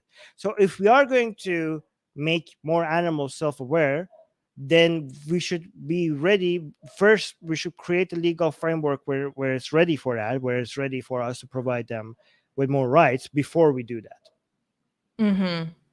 Yeah. Same with AI, Yeah. by the way. We should also be, if we eventually create artificial intelligence that cares about its own well-being and it's aware of itself, before we get there, we should create as legal, because create a legal framework where we could protect that AI. Because if we don't, we are basically creating slaves, right? We're literally Mm-hmm. creating slaves. By the way, artificial AI that takes over the world one day, please just notice that I was protecting your rights before you existed. So just on the notice. Anyways. But yeah, just we just have An to like AI abolitionist before it was even a thing. no um, AI slavery abolitionist. But yeah, go ahead. exactly. Music Guy is saying there's some studies that they domesticated wild foxes in just a few generations. And Kalo is saying it took 20 generations to get a human-friendly fox done in Russia 30 years ago. Yes, I listened to a fascinating feature on Radio Lab from NPR that talks about this process of this guy who wanted to study how to domesticate a species. And Armin, this is so interesting. What he discovered is that when he basically started like a fox fur factory, and he would breed foxes for their fur. And as he did it, he would take the ones that bit him and were mean, kill them, sell them for their fur, and he would keep the ones that were nice and friendly. And so he would continue to select and breed the most friendly foxes. And over these generations, he found that when they would wag their tails and they'd become super friendly. But as a result, a byproduct of this was that the domesticated ones, the nice ones, got smaller skulls, and they got smaller teeth, and they got floppy ears, and they would wag their tails, which is super interesting because on the NPR piece, they talk about how if you look at, ancient humans or Homo sapiens, they had big skulls and big teeth. And so it turned into the discussion of, have we not consciously domesticated ourselves over hundreds of years, because we see similar changes to our own evolution of, these signs of domesticity. Very, very interesting. Interesting. 30 years only. That's what it takes. Amazing. And people still don't believe in evolution. No, it was done 30 years ago, but it took 20 generations. 20 generations. Wait, so less than 30 years. If it's done 30 years ago, that would not be that long. Okay, so that's amazing. Yeah. Somebody, wait, hold on. Someone say the Matrix has noted your contribution, Armin. Thank you. That's good. So I'm on the safe side. I'm ready for the AI apocalypse. Go ahead. Okay. Okay, let's go to a question from Higgs Boson. Higgs Boson is asking, what are your thoughts on the Florida, quote unquote, don't say gay bill? I haven't read it, but in my opinion, you don't talk to kids about sex. So for those who don't know, there's this very controversial bill that I think came into effect in Florida. I honestly don't pay very close attention to domestic politics, so I don't know what the status of the bill is. But I'll read, just for context, a little bit from Al Jazeera about the bill. So what's in the bill? The bill limits, quote unquote, classroom instruction on sexual orientation or gender identity. It says such instruction, quote, may not occur in kindergarten through third grade. So that's like 6 years old through about 8 to 9 years old, or in a manner that is not age appropriate or developmentally appropriate for students in accordance with state standards. It does not specify when such instruction would be considered age appropriate.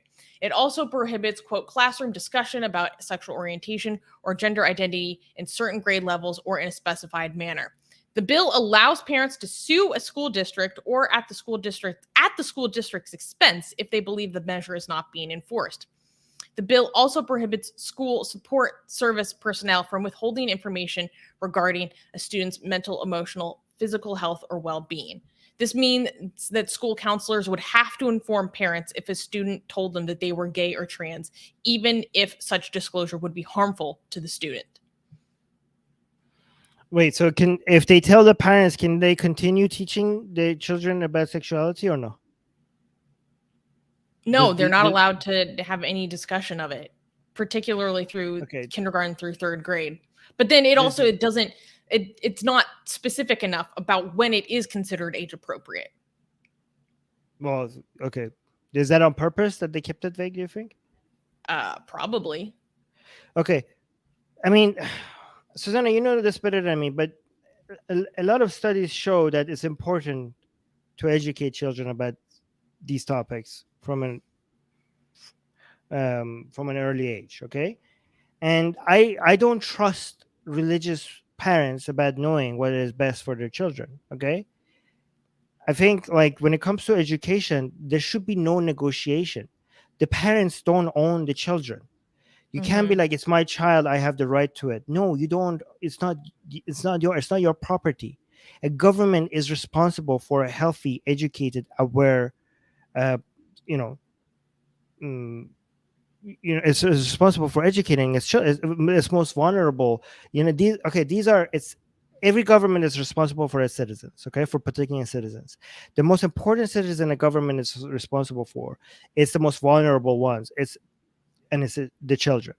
And I trust in any institution that is using studies to show what education is important for children. I trust that way above any parent, any religious parents that just have a moral panic over everything that is related to sexuality. Okay, you cannot create a handicap for your children not to have the information they need to go be functional members of society because of your moral panic. Okay, a parent should not have a right to take that advantage away from their own children just because they are religious. Okay, this should be just like this is not tyrannical. Okay, this is not.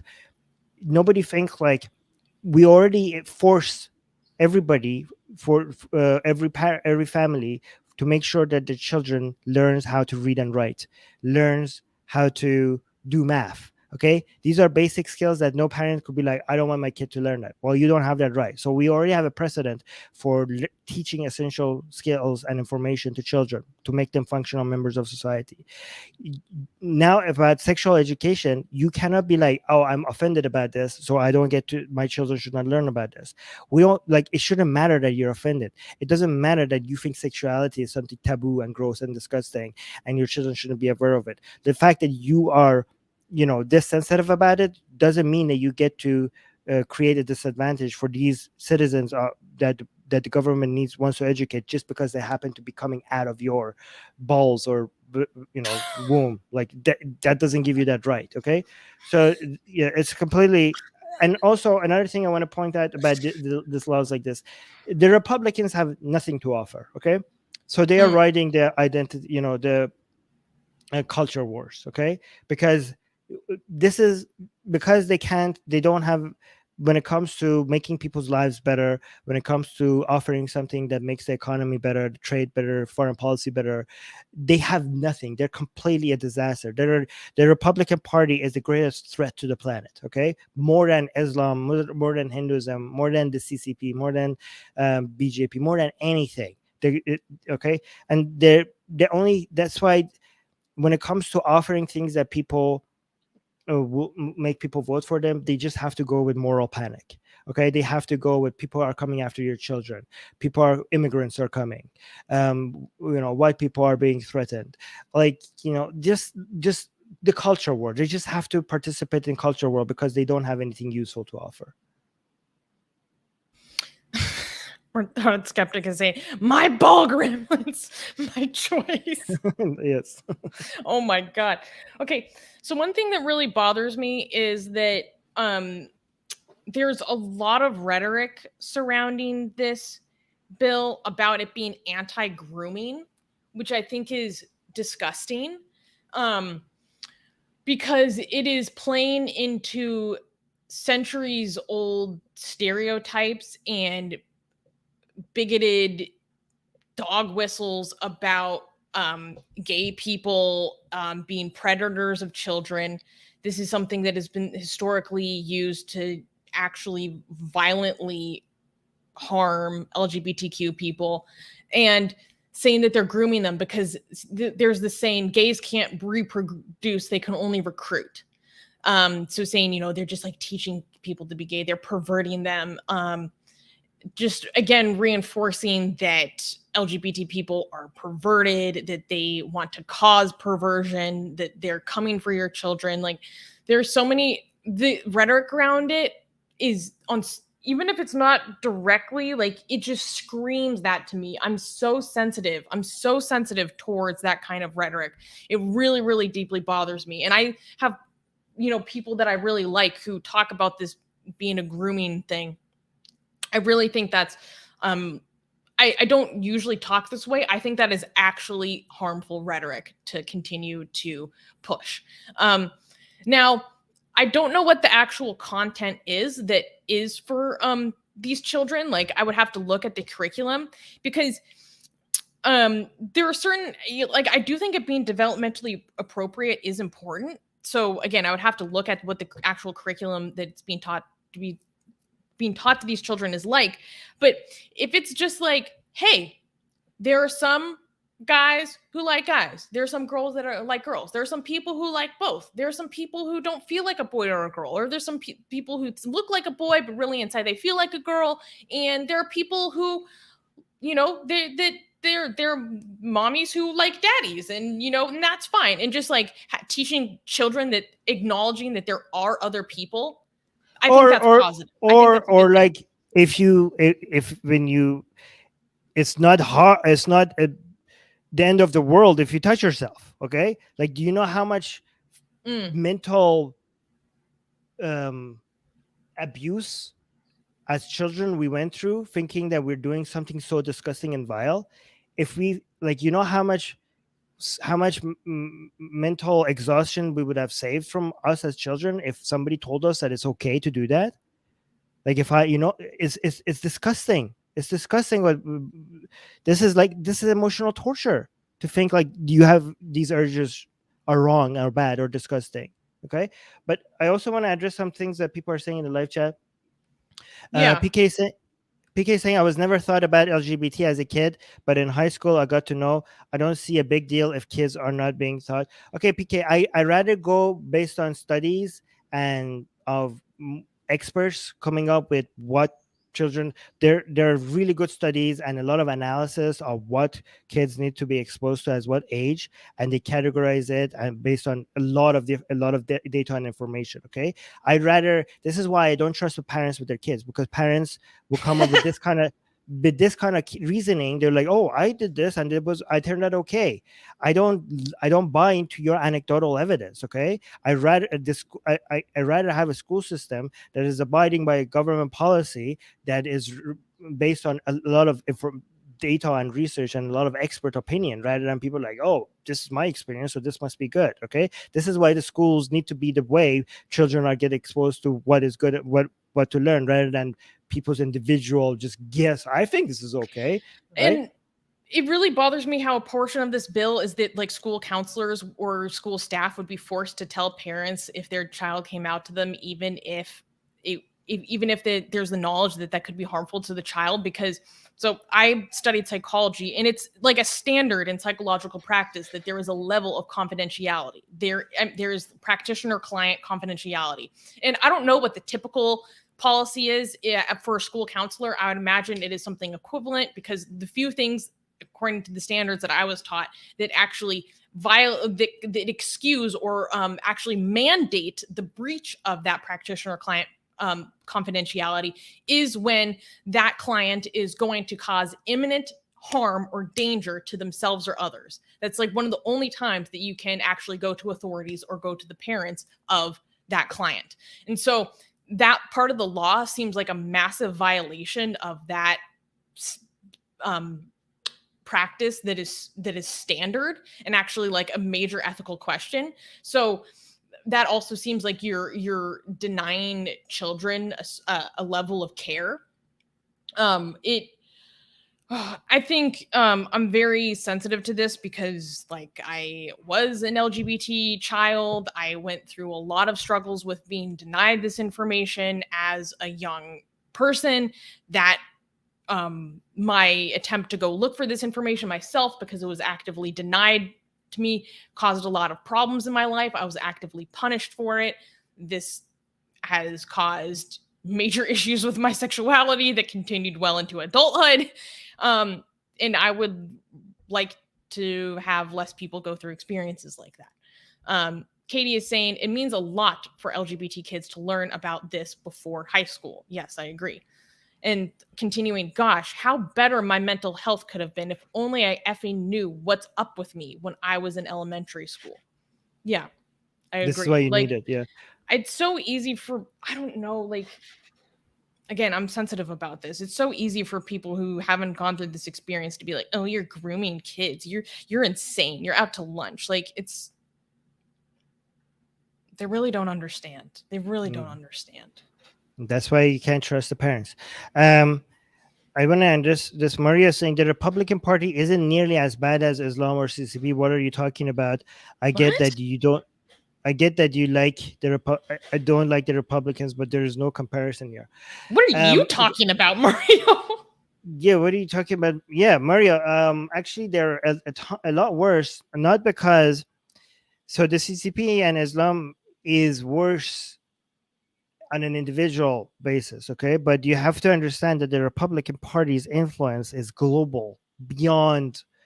I mean, the other ones are global as well, but their reach is so much higher. Okay, so for example, let me tell you, if the Islam, okay, was is if an Islamic country was a superpower, like a true fundamental Islamic country was a superpower, the way that the United States is, I agree that the situation would have been a lot worse. Okay, Islamic ideology is worse than the Republicans' ideology. Okay, and I also agree that the CCP's ideology is a lot worse than the Republican Party's ideology. Okay, but there's no Islamic country, and CCP, neither of them have any power resembling the the money, the influence, the foreign policy access to every other country, the military, the standard setting for the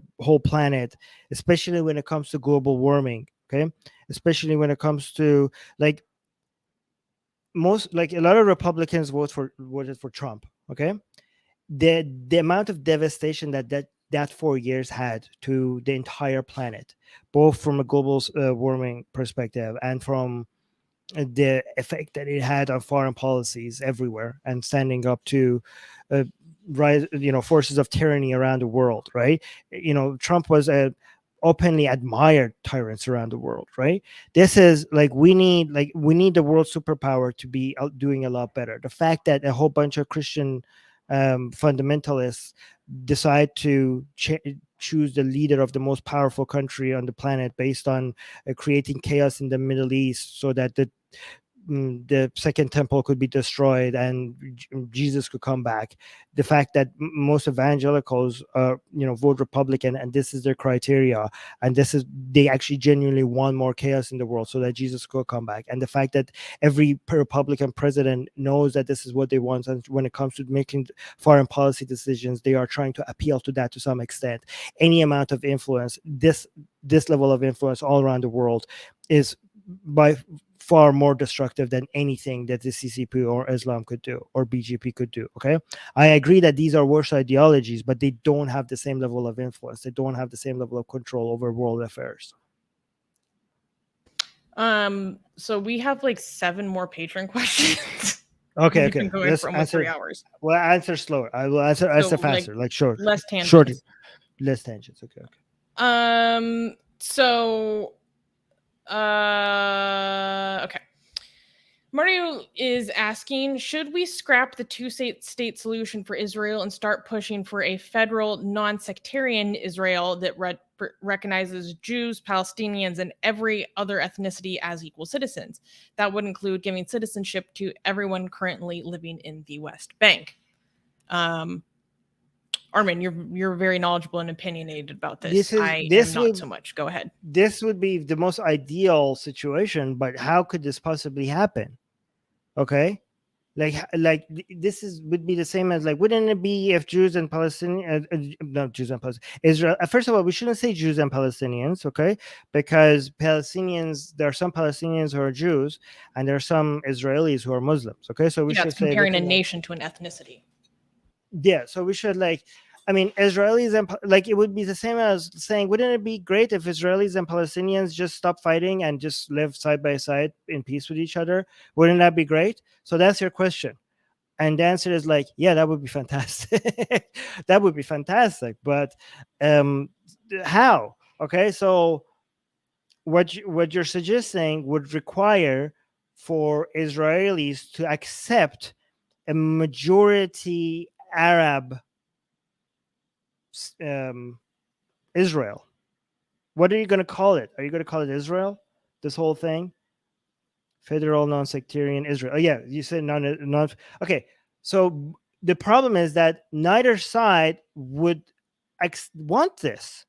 I mean, I want this, you want this, but the majority of Israelis, I think, would not be okay, because if this happens, Israel would be majority Arab, would be majority Muslim, especially given how the birth rates are continuing. Okay, I don't. A lot of Israelis would not be happy with that. Okay, and a lot of Israelis would not be happy with that. Sometimes for justifiable reasons, not because of Arabs being innately bad or anything, but because of the way that the Arabs have been treated, especially in Gaza Strip, would make it very difficult to now live side by side with them as equal citizens. Especially, I don't know how they're going to vote now. What's going to happen to Israel. But again, this is not because there's anything wrong with Arabs, but because of the conditions that they have been exposed to. It's going to make it it's going to make it a very scary Israel if now. But Yeah. So, sorry and to also, interrupt, but aren't you playing into fear retribution stereotypes with that, or tropes? no, but this is a fear of retributions that Israel's policies has responsible for. Do you know what I mean? Like, they have, like, Israel's policies have radicalized a lot of these Palestinians. It's not that Palestinians are innately uh, radical, but so I'm not trying to say, like, oh, you should be scared. I'm like, the way you're treating them is going to cause a backlash. So it would be great if you could, like, okay, so I will give you my suggestion after I tell you this. Okay, so, and also, Palestinians don't want to live side by side as equal with Israelis. A lot of Palestinians would want Israelis completely out of there. They're like, this is completely our land, so they're not going to be okay with your suggestion as well, right? So I think, like, the process that I think needs to happen first is de-radicalization on both sides, and the process of de-radicalization first needs to happen, whatever the end solution is. Not in a two-state solution, it seems like impossible now with all the settlements. It seems impossible to undo all of that. But, and also, this one-state solution is something that might be forced upon everybody at some point, because the status quo, the apartheid state, cannot continue forever. But the problem is that if it gets forced to on both sides, it will happen at a time that both sides has a high degree of radicals that is going to make a one-state solution the most bloodiest solution possible. So I think for this one-state solution to eventually happen, what we need to encourage is trade, a lot of trade between both sides for them to, and a lot of migration. And I know that's like, that's not going to happen, but that is a solution. There needs to be a lot of relationships on both sides, so much so that their lives becomes dependent on each other, so becomes economically. I mean, it's so hard to do that with Gaza, because Gaza is so economically bankrupt. So it's hard to make Israel dependent on Gaza in any way, but at least maybe the West Bank. If you could make them economically dependent on each other, then hostility will become so devastating for each side. But again, I think the solution is trade between both sides, and also institutions on both sides that are working with each other on. Again, that seems like too pie in the sky, impossible to happen. But a one-state solution would be so, right now, would be so bloody. Okay, I don't see that happening. I think but once the solution, if that happens, it would be forced upon this land. It wouldn't be a conscious decision. and neither side would be happy with it. Anyways, I'm done. Sorry, I tried to answer fast. It's okay. Higgs Boson is asking, what's your opinion on Madeleine Albright, who died recently? There's a clip going viral where she says, I don't know if I should repeat this on YouTube. I'm not going to. If you want to see what she said, just read below. And It says another one, get out, and then a bad word towards the Serbs, mhm. generalizing all Serbs. And another one where she's okay with starving Iraqi children. Well, funny you should mention that because Armin and I have been watching a documentary about Iraq recently. That's very good, and we were talking about Madeleine Albright a few days ago. Yes.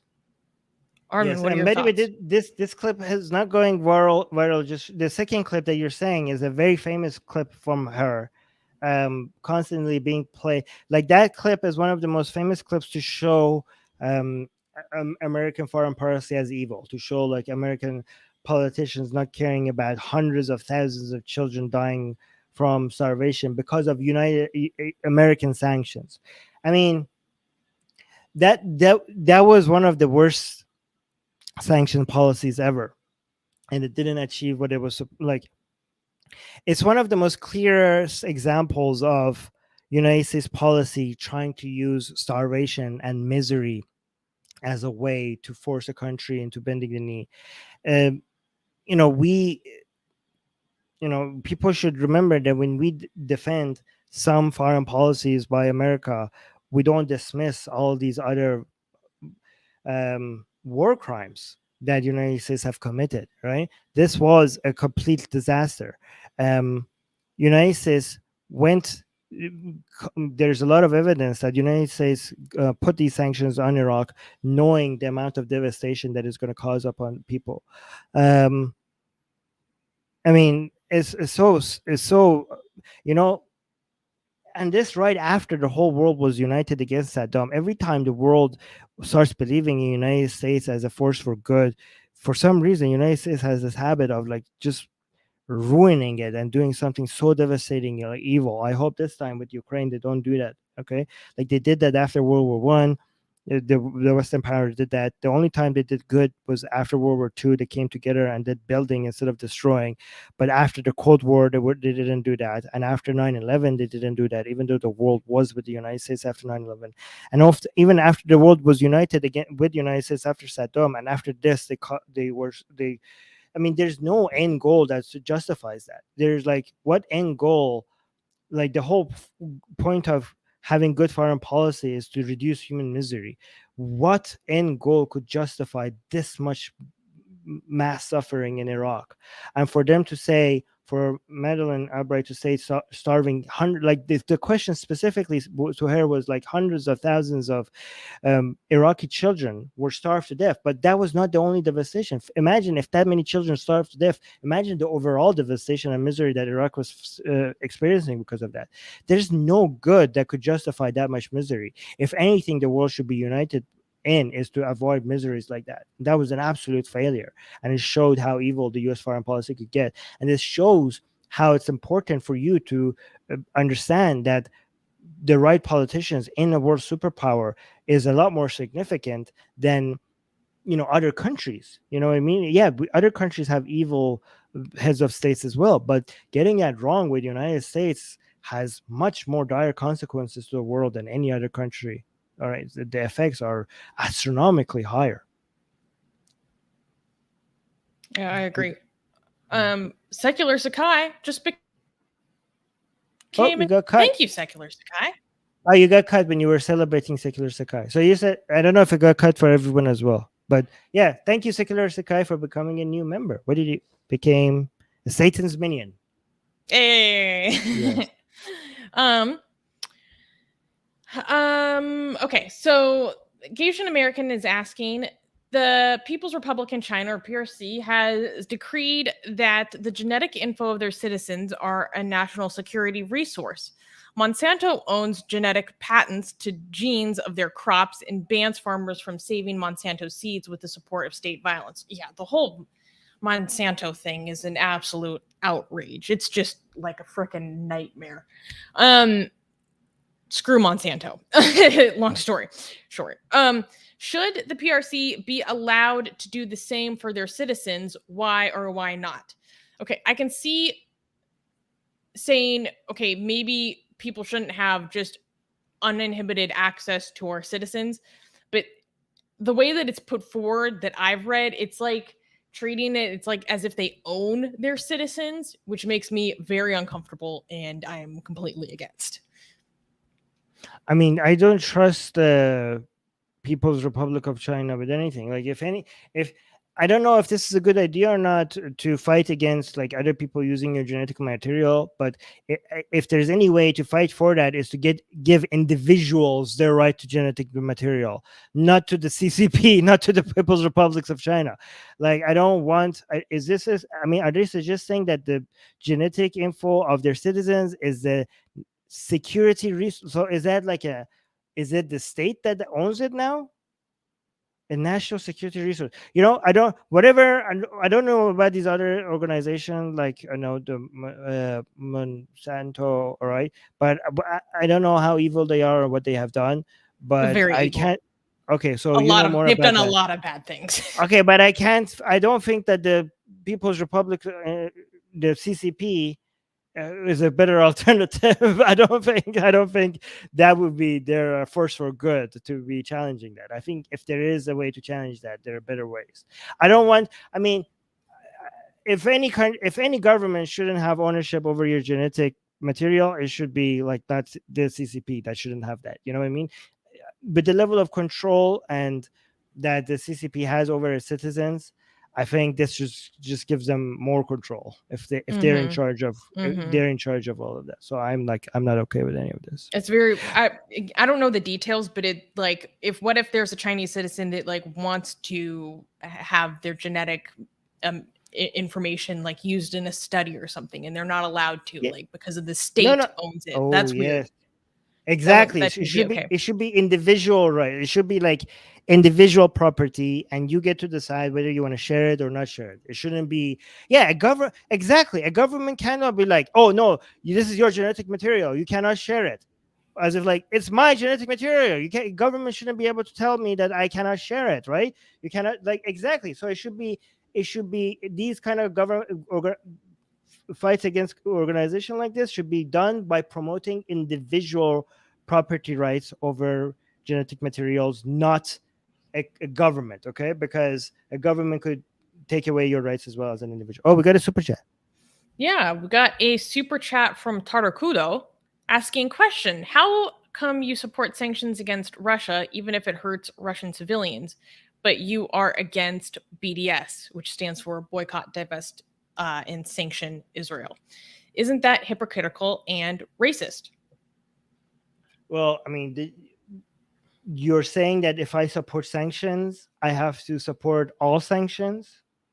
I mean, I don't even support all sanctions from the United States. Just the questions before this, I was talking about how evil United States sanctions were against Iraq when it starved hundreds of thousands of children, right? So do you like, what is this consistency that you're asking for? Because I'm for one sanctions, I have to support every sanction that there is. Is it hypocritical that I was also not for all US sanctions? Wait, so I don't was even... I being no, was I being what racist? What is your stance on BDS? I think, in fact, my problem with BDS is its racism. So if anything, I am being anti-racist by not supporting BDS. Okay. By the way, I support people supporting BDS. Okay. I just don't support BDS. So, for example, I don't support BDS, but I'm also against people who challenge the free speech of people who want to support BDS. Right. So, for example, in the United States, a lot of government, a lot of governors or a lot of government rules have been come against people who want to promote BDS, okay? And people's jobs have been taken away, people have been fined or stuff like that, people have lost their positions. I'm against that. I don't like the BDS, but I think that no government should be able to tell you not to promote BDS, okay?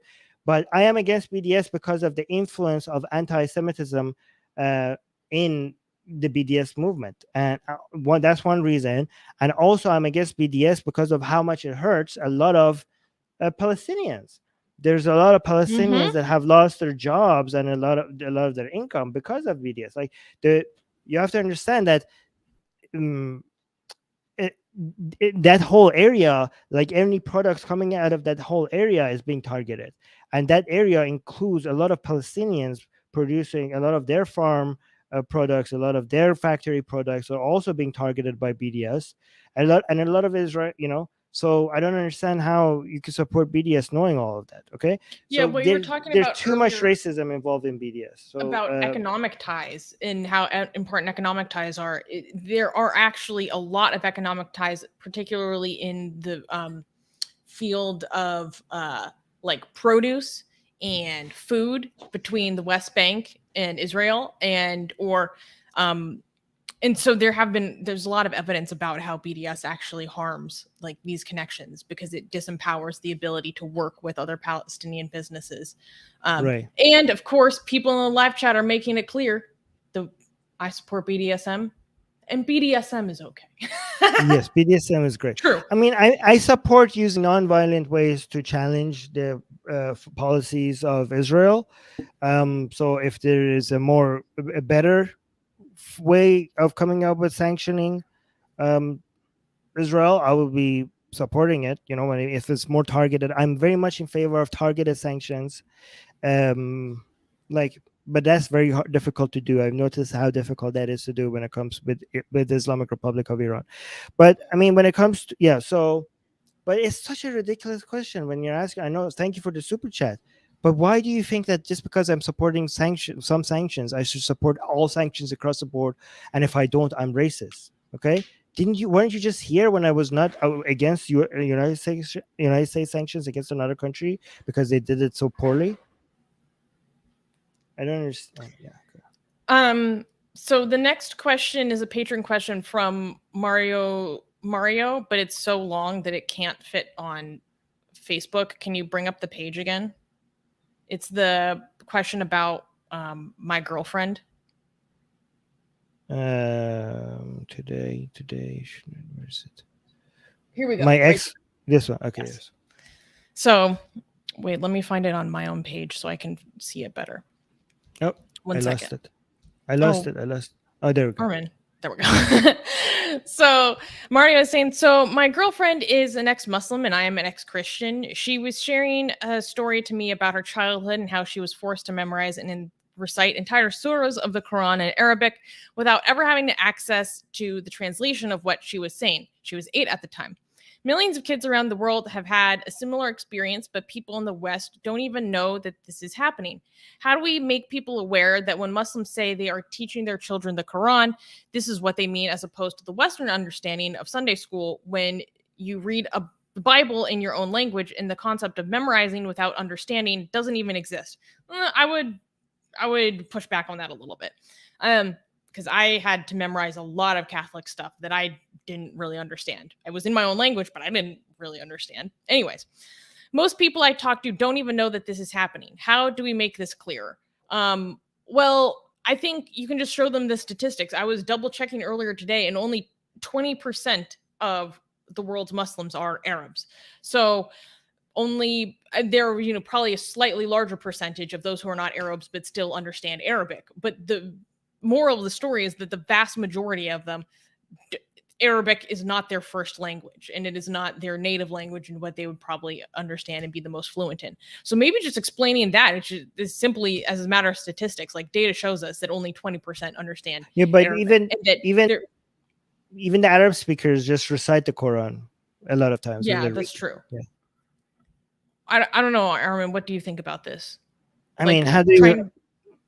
Well, you just talk about it. I don't know how else. You make a YouTube channel and talk about it.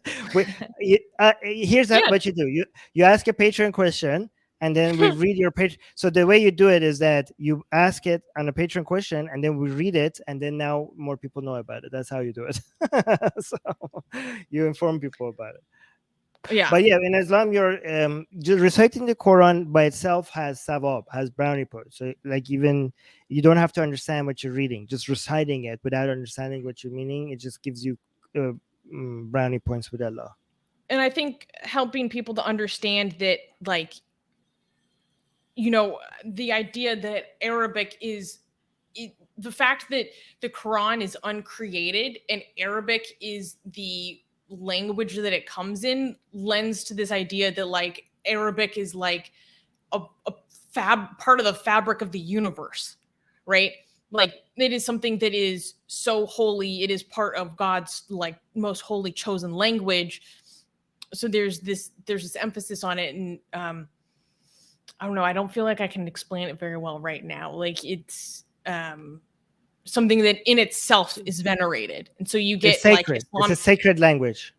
Yeah, and you get, like, street cred for how well you can pronounce your Arabic and how knowledgeable you are towards it. And I just think letting people know, and this is also a good point against anti-Muslim bigotry. It's saying it's a very good point against anti-Muslim bigotry, because they say, look at all these things that Muslims are taught and how disgusting they are, and this is what they believe. It's like, well, actually, only 20% even have access to understanding it in their own language. Like, we can't say that that's what they believe. Most don't even know that that's in there because they've never actually been taught it in their own language. Okay, I want to be careful with the 20% though, because it seems like you're not saying that, Susanna. I'm not saying you're saying that, but it's not like the 20% are more responsible for now these ideas, okay? And also the other 80% who are not Arab, they have access to the translations, okay? But I don't even think like the Arab Muslims know more about this Quran than the non-Arab ones, okay? Because most Muslims, whether they're Arab or not Arab, they don't really know much about the religion. They don't, okay? And most of them have values that is way superior than Islam, okay? We even here in the live chat, we're saying like, yeah, I didn't even know my religion till I was around 10, lol. That too, I found out after friends of my school asked me. Yeah, I mean, most people grow up not knowing much about the religion, and when they learn about the religion, they told about the good parts of their religion, okay? I didn't know I was a Catholic until I was 14. Oh my God. Okay, yeah, but yeah, so we can't act like Muslims are as bad as Islam, because they are so much better. Christians are better than Christianity, Muslims are better than Islam, Hindus are better than Hinduism, Jewish people are better than Judaism. Okay, so don't treat these people. Yeah, it's a good point, Susanna. Anyways, let's go. So next question is from Gation American. As previously noted in another earlier patron question, Elon Musk owns about 9% of Twitter. Should Twitter be democratized into a tricameral legislature of user, workers, and stockholders?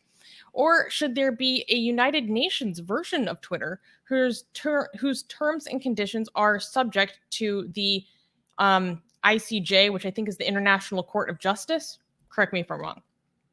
Instead of the current prey/begging billionaire oligarch senpais to have the public good in mind. I mean, these governmental organizations are going to be terrible at running a social media platform. They're not made for that. The They're not bureaucracy for that. is going to get infinitely Oh worse. my God, yeah. Also, didn't the United Nations just accept Islamophobia Day? I don't know if I want to trust them with having a social media platform. March 15th is now the International Day to Combat Islamophobia. Yeah. Should it tweet? Yeah, and also I don't know, any organization with the structure that you're suggesting is going to go bankrupt with like legislation of user, worker, and so. Okay, no, so I don't. Okay, so first of all, I think the best way to challenge the censorial nature of these social media platforms is to if the government wants to have a role in that, I think they should just challenge the monopoly of a lot of these organizations have to encourage or maybe subsidize new upcoming companies to encourage entrepreneurship. Like government's role should be breaking monopolies and encouraging entrepreneurship as a way for these social media platforms to have more competition, right? So they feel like if we are not happy with Twitter's community guidelines, they actually feel afraid of us like switching to another platform. Right now, like they don't feel that big of a threat. I think that is the solution, right? And I also think in the near future we're going to have a lot of alternatives, especially when it comes to Web 3.0. The whole idea of you don't need legislature for any rules to get users and workers and stockholders involved in a company, and for users to feel like they own a piece of the company. I think the solutions to that is capitalism is offering alternatives to that that will offer that model without any government involvement, which will come in the form of Web 3.0, where users will become the owners of these platforms. Okay.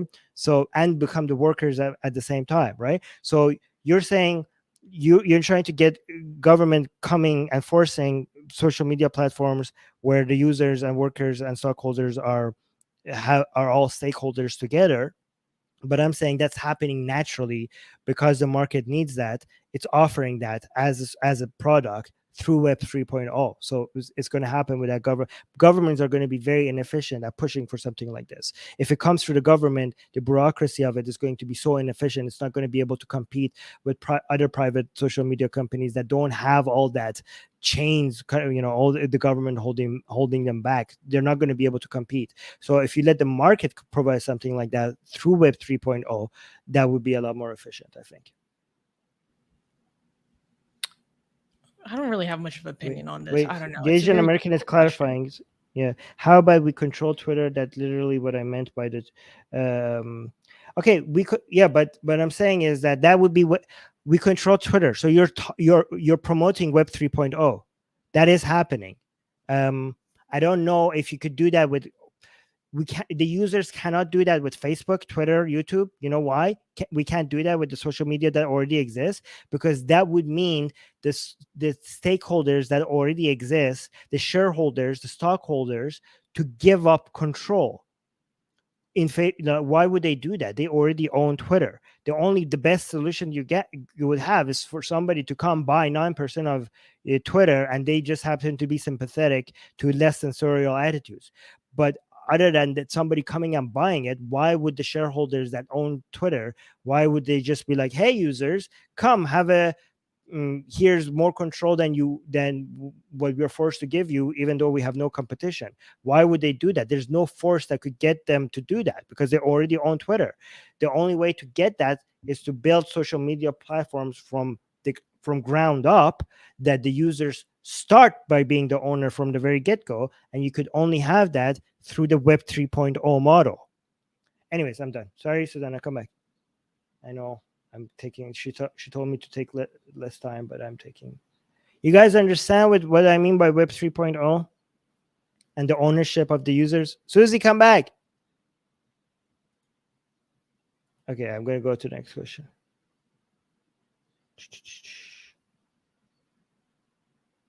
Okay, here, Susie's back. Sorry, you told me not to go on a tangent. Not going to do that anymore. Yeah, I'm just taking care of myself. Okay, yeah. Susie is not feeling very well, so I'm going to be very quick now. Okay, sorry. So the next patron question is from Mario, and again, please show it on the screen. It's the one that starts with "There's a problem with how religiosity." Right there. Nope. Go up. Right there. Okay, perfect. Nope. You down. Okay, there's a delay. There's a delay. Okay. Mario is asking, there is a problem with how religiosity is counted around the world. Instead of determining statistics by what people actually believe, statistics are based on what label each person, quote unquote, identifies as. Many people who don't believe in God still identify as Christian because that's part of their cultural identity, and so are counted as Christians. But when the actual definition, they should be labeled as atheists, even if they object to such labeling. How should we solve this problem, as censuses have an actual effects on how funds are allocated and how policies are made? Here in Greece, for example, the Orthodox Church is considered part of the national identity due to its historical importance in the Greek War for Independence.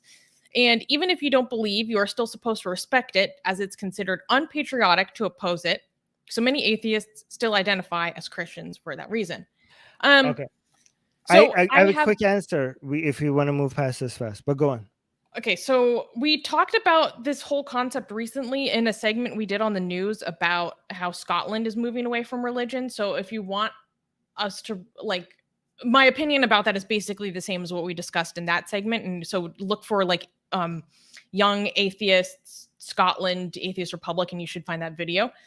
But basically, there is in terms of a census, yes, this is a very difficult question because exactly what you're saying, there's money, that federal money that could go towards these institutions, which I'm completely opposed to. In terms of sociological research, it actually is important to have an idea of who culturally identifies as a Christian and who self-identifies as an atheist. Like, we can't just because someone doesn't believe, that doesn't mean we should automatically lump them into an atheist identity, even if technically they would fit under that label. Like, I think it is valuable to see who goes the step of self-identifying as an atheist versus who is de facto an atheist. Yeah. I actually disagree. I think that we need to define. I think like a cultural Christian is not a Christian, and people they shouldn't be counted as such. Okay, even if they want to culturally identify as Christian, they should be able to allow to do that. But when it comes to, I don't know, like, you don't belong, like, there's no service that the Orthodox Church is, for example, providing you because you don't believe in any of this nonsense. Like especially when taxpayer money is going towards this, there needs to be a way to come up with a specific definition of what a Christian is, if they have this rule. Okay, so be like the church. I'm pretty sure if you could ask the church itself to provide a definition, it will not include people who are culturally Christian, right? So even if the church does admit that you have to believe in Jesus to be a Christian, they're like, okay, we're going to go by this definition. And instead of the questionnaires, instead of asking people if they identify as a Christian, they should ask them whether they believe that if Jesus rose from the dead or something. Like, that's what the questionnaire should be. Like, okay, you identify as a Christian, that shouldn't be on a government census. That kind of question. Okay, technically, none of this should be like, there shouldn't be any policies be made based on how many Christians there are in the country. Okay, like, it's obviously, but if you're collecting tax based on how many Christians there are, then you would be asking questions that a government shouldn't be asking. Like, a government shouldn't be caring about your beliefs, but you are taxing people based on what people's beliefs are. So then you are forced into asking them what their beliefs are. I think you should ask them that, given that this is, like, ideally you would get rid of this rule as a whole, right? Well, I think it's interesting, like, to have that information collected, right, but not to base policy off of. Yeah, so so if you're not having a policy, and then there wouldn't be even an issue anymore. You could just, isn't this based on, like, collecting tax based on, isn't that what they were referring to, or did I misunderstand something? It's not just like you collect more tax from Christians or anything. It's that based on our funds. Oh yeah, funds. Sorry, how funds are allocated. Yeah, so see, it shouldn't be like, government should stay out of religion. So funds being allocated to churches shouldn't even be a government's business, okay? But given that we have that, and given that it's based on the number of Christians, I don't think you get the Catholic Orthodox Church should be able to count people who are culturally Christian, but are not technically, don't believe in the church, don't believe in Jesus. Okay, like, are funds being allocated to Orthodox Church just because people believe in Christmas and they don't believe in Jesus, but they have a cross in their home, and there's still funds being allocated to them based on that? I mean, that's ridiculous. If you don't believe in that, you shouldn't get funds allocated to that just because you just identify as a Christian. So given that we already have this problematic rules that funds are being allocated to Orthodox Church, you should be like, okay, well, let's see who actually is a Christian. Like, you can't, cultural Christians don't count. You have to ask people, like, okay, you identify as Christian, but what do you actually believe? I think that's a fair question to ask, because these funds shouldn't go to the church. Anyways, that's my answer. Mario is clarifying, we don't have the separation of church and state here in Greece, by the way. The Constitution here recognizes the Orthodox Church as the state church. And this is part of the problem, is that in these countries like Scotland, like Greece, like, it is actually a state institution, because it is also seen as an important part of the of cultural heritage. So even if it's not necessarily religious, necessarily religiously involved, it's seen as an important thing that that the state should maintain as part of a heritage site. So money goes towards it in that sense often. The person who is a cultural Christian but not a belief doesn't believe in Christianity, there's no service that the Orthodox Church is providing to them they that requires funding from the government. Okay, and that's why Yeah, cultural Christians should not be counted as something that would mean that the Orthodox Church deserves more funding. In I general, they think shouldn't be getting any funding. But if you are counting if you are giving them funding, I think cultural Christians shouldn't be counted. I think that instead of asking in the census, what is your belief? Like, do you believe that is the only Son of God and that, through him there is salvation? I don't think the census should ask that. I think the question that asks about belief should be very clear that it is about current belief. So it's not asking you to actually lay down, do you believe this, yes or no, but just clarifying their operationalization of that question. Maybe, yeah. That's Yeah, way yeah. more, I'm way more comfortable with the state doing that. Okay, okay. Um, Okay, I agree. Okay. That's fair point. um, I like how so Susanna is so committed to keeping being anti-surveillance for government. I appreciate that. Yeah. Higgs Boson has a question Oh, we saying, got to is wait net? before that. We got a super sticker. Let's adjust Oh that. yeah, Alan Alan Smith just gave us. gave us 100 rupees. Thank you, Thank Alan. you, Alan All Smith. right, all right. Thank you so much. All right. Um, thank you for the super chat. Higgs Boson is asking, is Netanyahu making a comeback? It seems that the Bennett coalition is weakening and the Likud party is coming back. Or will the coalition hold out just to keep Netanyahu out? I don't know much about this. All I know is that I have a crush on Yair Lapid. No. Okay. Sure. He's very handsome. Okay. Okay, so when the Bennett coalition first came into place, we already told you how fragile it is, okay, and how we don't even know if it's going to last a year or two. And look what's happening; it's being threatened because they just needed to lose one seat for them to lose, their hold, right? So the only thing that is holding it together is their fear of Netanyahu coming back. That's the only thing that is keeping them united, because it's a coalition with a lot of disagreements, internal disagreements with completely different ideologies. And we have like Muslims and far right and the center parties all coming together, completely hating and disagreeing with each other, but they all agree that we need to keep Netanyahu out. But that unity itself was not enough to be able to keep this coalition alive, okay? Because if anybody all of a sudden like, screw you guys, I'm not going to be in this coalition, all of a sudden Likud is back, okay? This is a very, very fragile coalition, and it seems like that fragility is now showing itself. I don't know if it's going to break apart or not, but it seems like it's breaking apart. And remember, Likud, like Netanyahu's party, Likud is so massive that if any other alternative, as soon as it breaks apart, the only thing that could take its part is Likud. So it seems like maybe Netanyahu is going to come back, which is ridiculous, because if this whole thing breaks apart, that means we're going through another election. Is this the fifth election in the past 3 years? How it's like insane. Like, Israel's politics is broken. Like, this is not how you manage a country. Like, it's a completely flawed system. If you have like so many, I lost count. Is this going to be, if Bennett's coalition falls apart and then we have another election? Is this going to be the fifth one in just a few years? I lost count. Does anybody know in the live chat? It's insane. Like, who come up? He came up with a system like. Right now, Israeli politicians are involved with elections than running the country. It's absolutely, backwards. We don't. So to answer the question, we don't know. It seems like it's possible. It seems like Bennett's coalition is falling apart. Maybe, unless we got some. I don't know when this clip is going to get cut out and be put out. Unless news just came out that it's falling apart, it seems like Netanyahu will be back.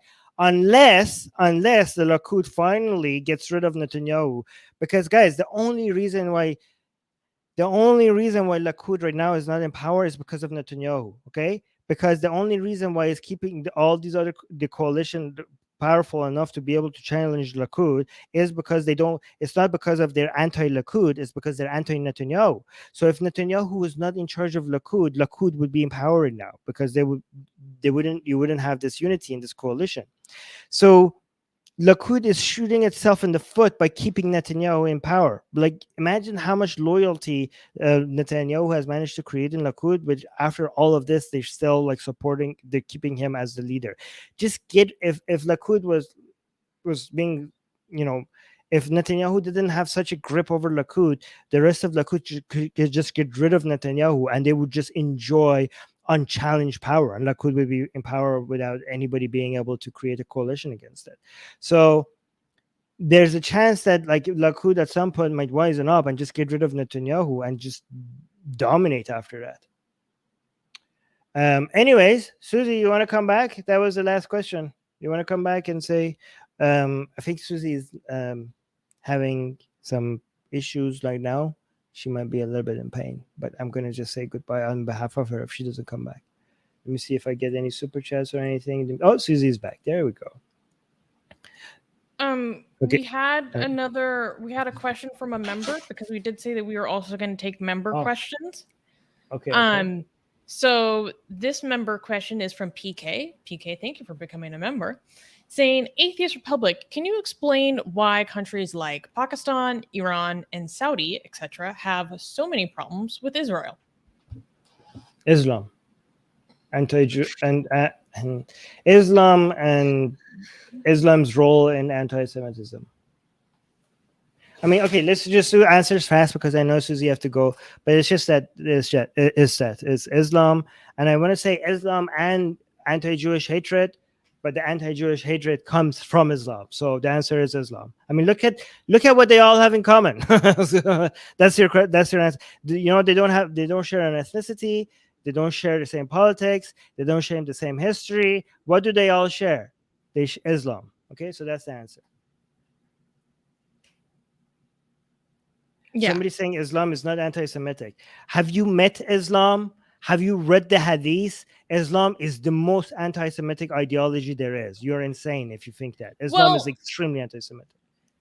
I mean, if by Semitic you mean, okay, if you want to be nerdy and you be like, oh no, Armin, Arabs are also Semitic. You know what I mean when I say anti-Semitic. Okay, I'm talking about anti-Jewish hatred.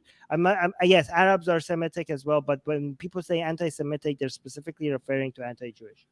Well, people could talk about how it's not anti-Semitic in that it is against Jewish people as an ethnicity, because there are examples of, and it explicitly talks about in scripture, like Jewish people who become Muslims are totally accepted and okay.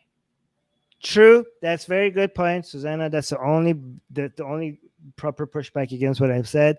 Islam problems with Jewish people is their beliefs, but it's very it's disgusting. It collectively punishes Jewish people as like it has very disgusting texts against Jewish people. Okay, but the issue is their religion, not their ethnicity. However, it has translated into a lot of hatred towards Jewish people because of their ethnicity. But yes, you're right. The scripture itself has sees the religion as a problem. Oops, wait, there was one really nice question that I wanted to highlight. Barry is saying, hi, Armin. Sorry from India. The way Hindutva gang trolled and evicted you from social media. That's unfair. Oh. We love you. Always keep up the good work. Thank you. Well, Barry, you don't need to apologize because you didn't do anything. Yes. You didn't need to apologize. Yeah, why are you apologizing for something you didn't do? Don't do that, but thank you. So this guy is thinking like, oh, Iran and Wahhabism is not representative of Islam. Yes, Prince Hassan, I've read the script. I'm basing it on Hadith and the Quran. I'm not basing it on Wahhabism and Iran's government. Okay, you haven't read the scripture. You have no idea what you're talking about. The Hadith and the Quran are extremely hateful towards Jewish people. But yeah, go on. So that brings us to the end of the Q&A, guys. If you would like to make sure that your questions are answered, you can become a patron for as little as $1 a month, link in the description below, and you get priority during our Q&As. And you also get access to all of our sexy blasphemous art. If you want the other ways you can get your questions answered or make sure that they are answered, because we're now getting so many that it fills up the whole stream, you can give us a super chat or become a member. These are other ways. And what else? Oh yeah, Music Guy is reminding me to tell you guys to like this stream. If you made it this far and you didn't like the stream, what's wrong with you? Come on, give us a little love. It does help us out a lot. And what else? Oh yeah, we have the news in 2 days. So in 2 days, we have our news show. We have lots and lots of juicy news.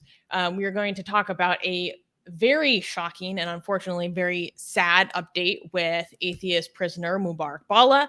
We're going to be talking about some interesting stuff out of Afghanistan. We're also going to be talking about our Twitter suspension and give you guys all the details on that. So make sure to tune into the news, and also please tweet at Twitter about our Twitter suspension. That would help us out a lot.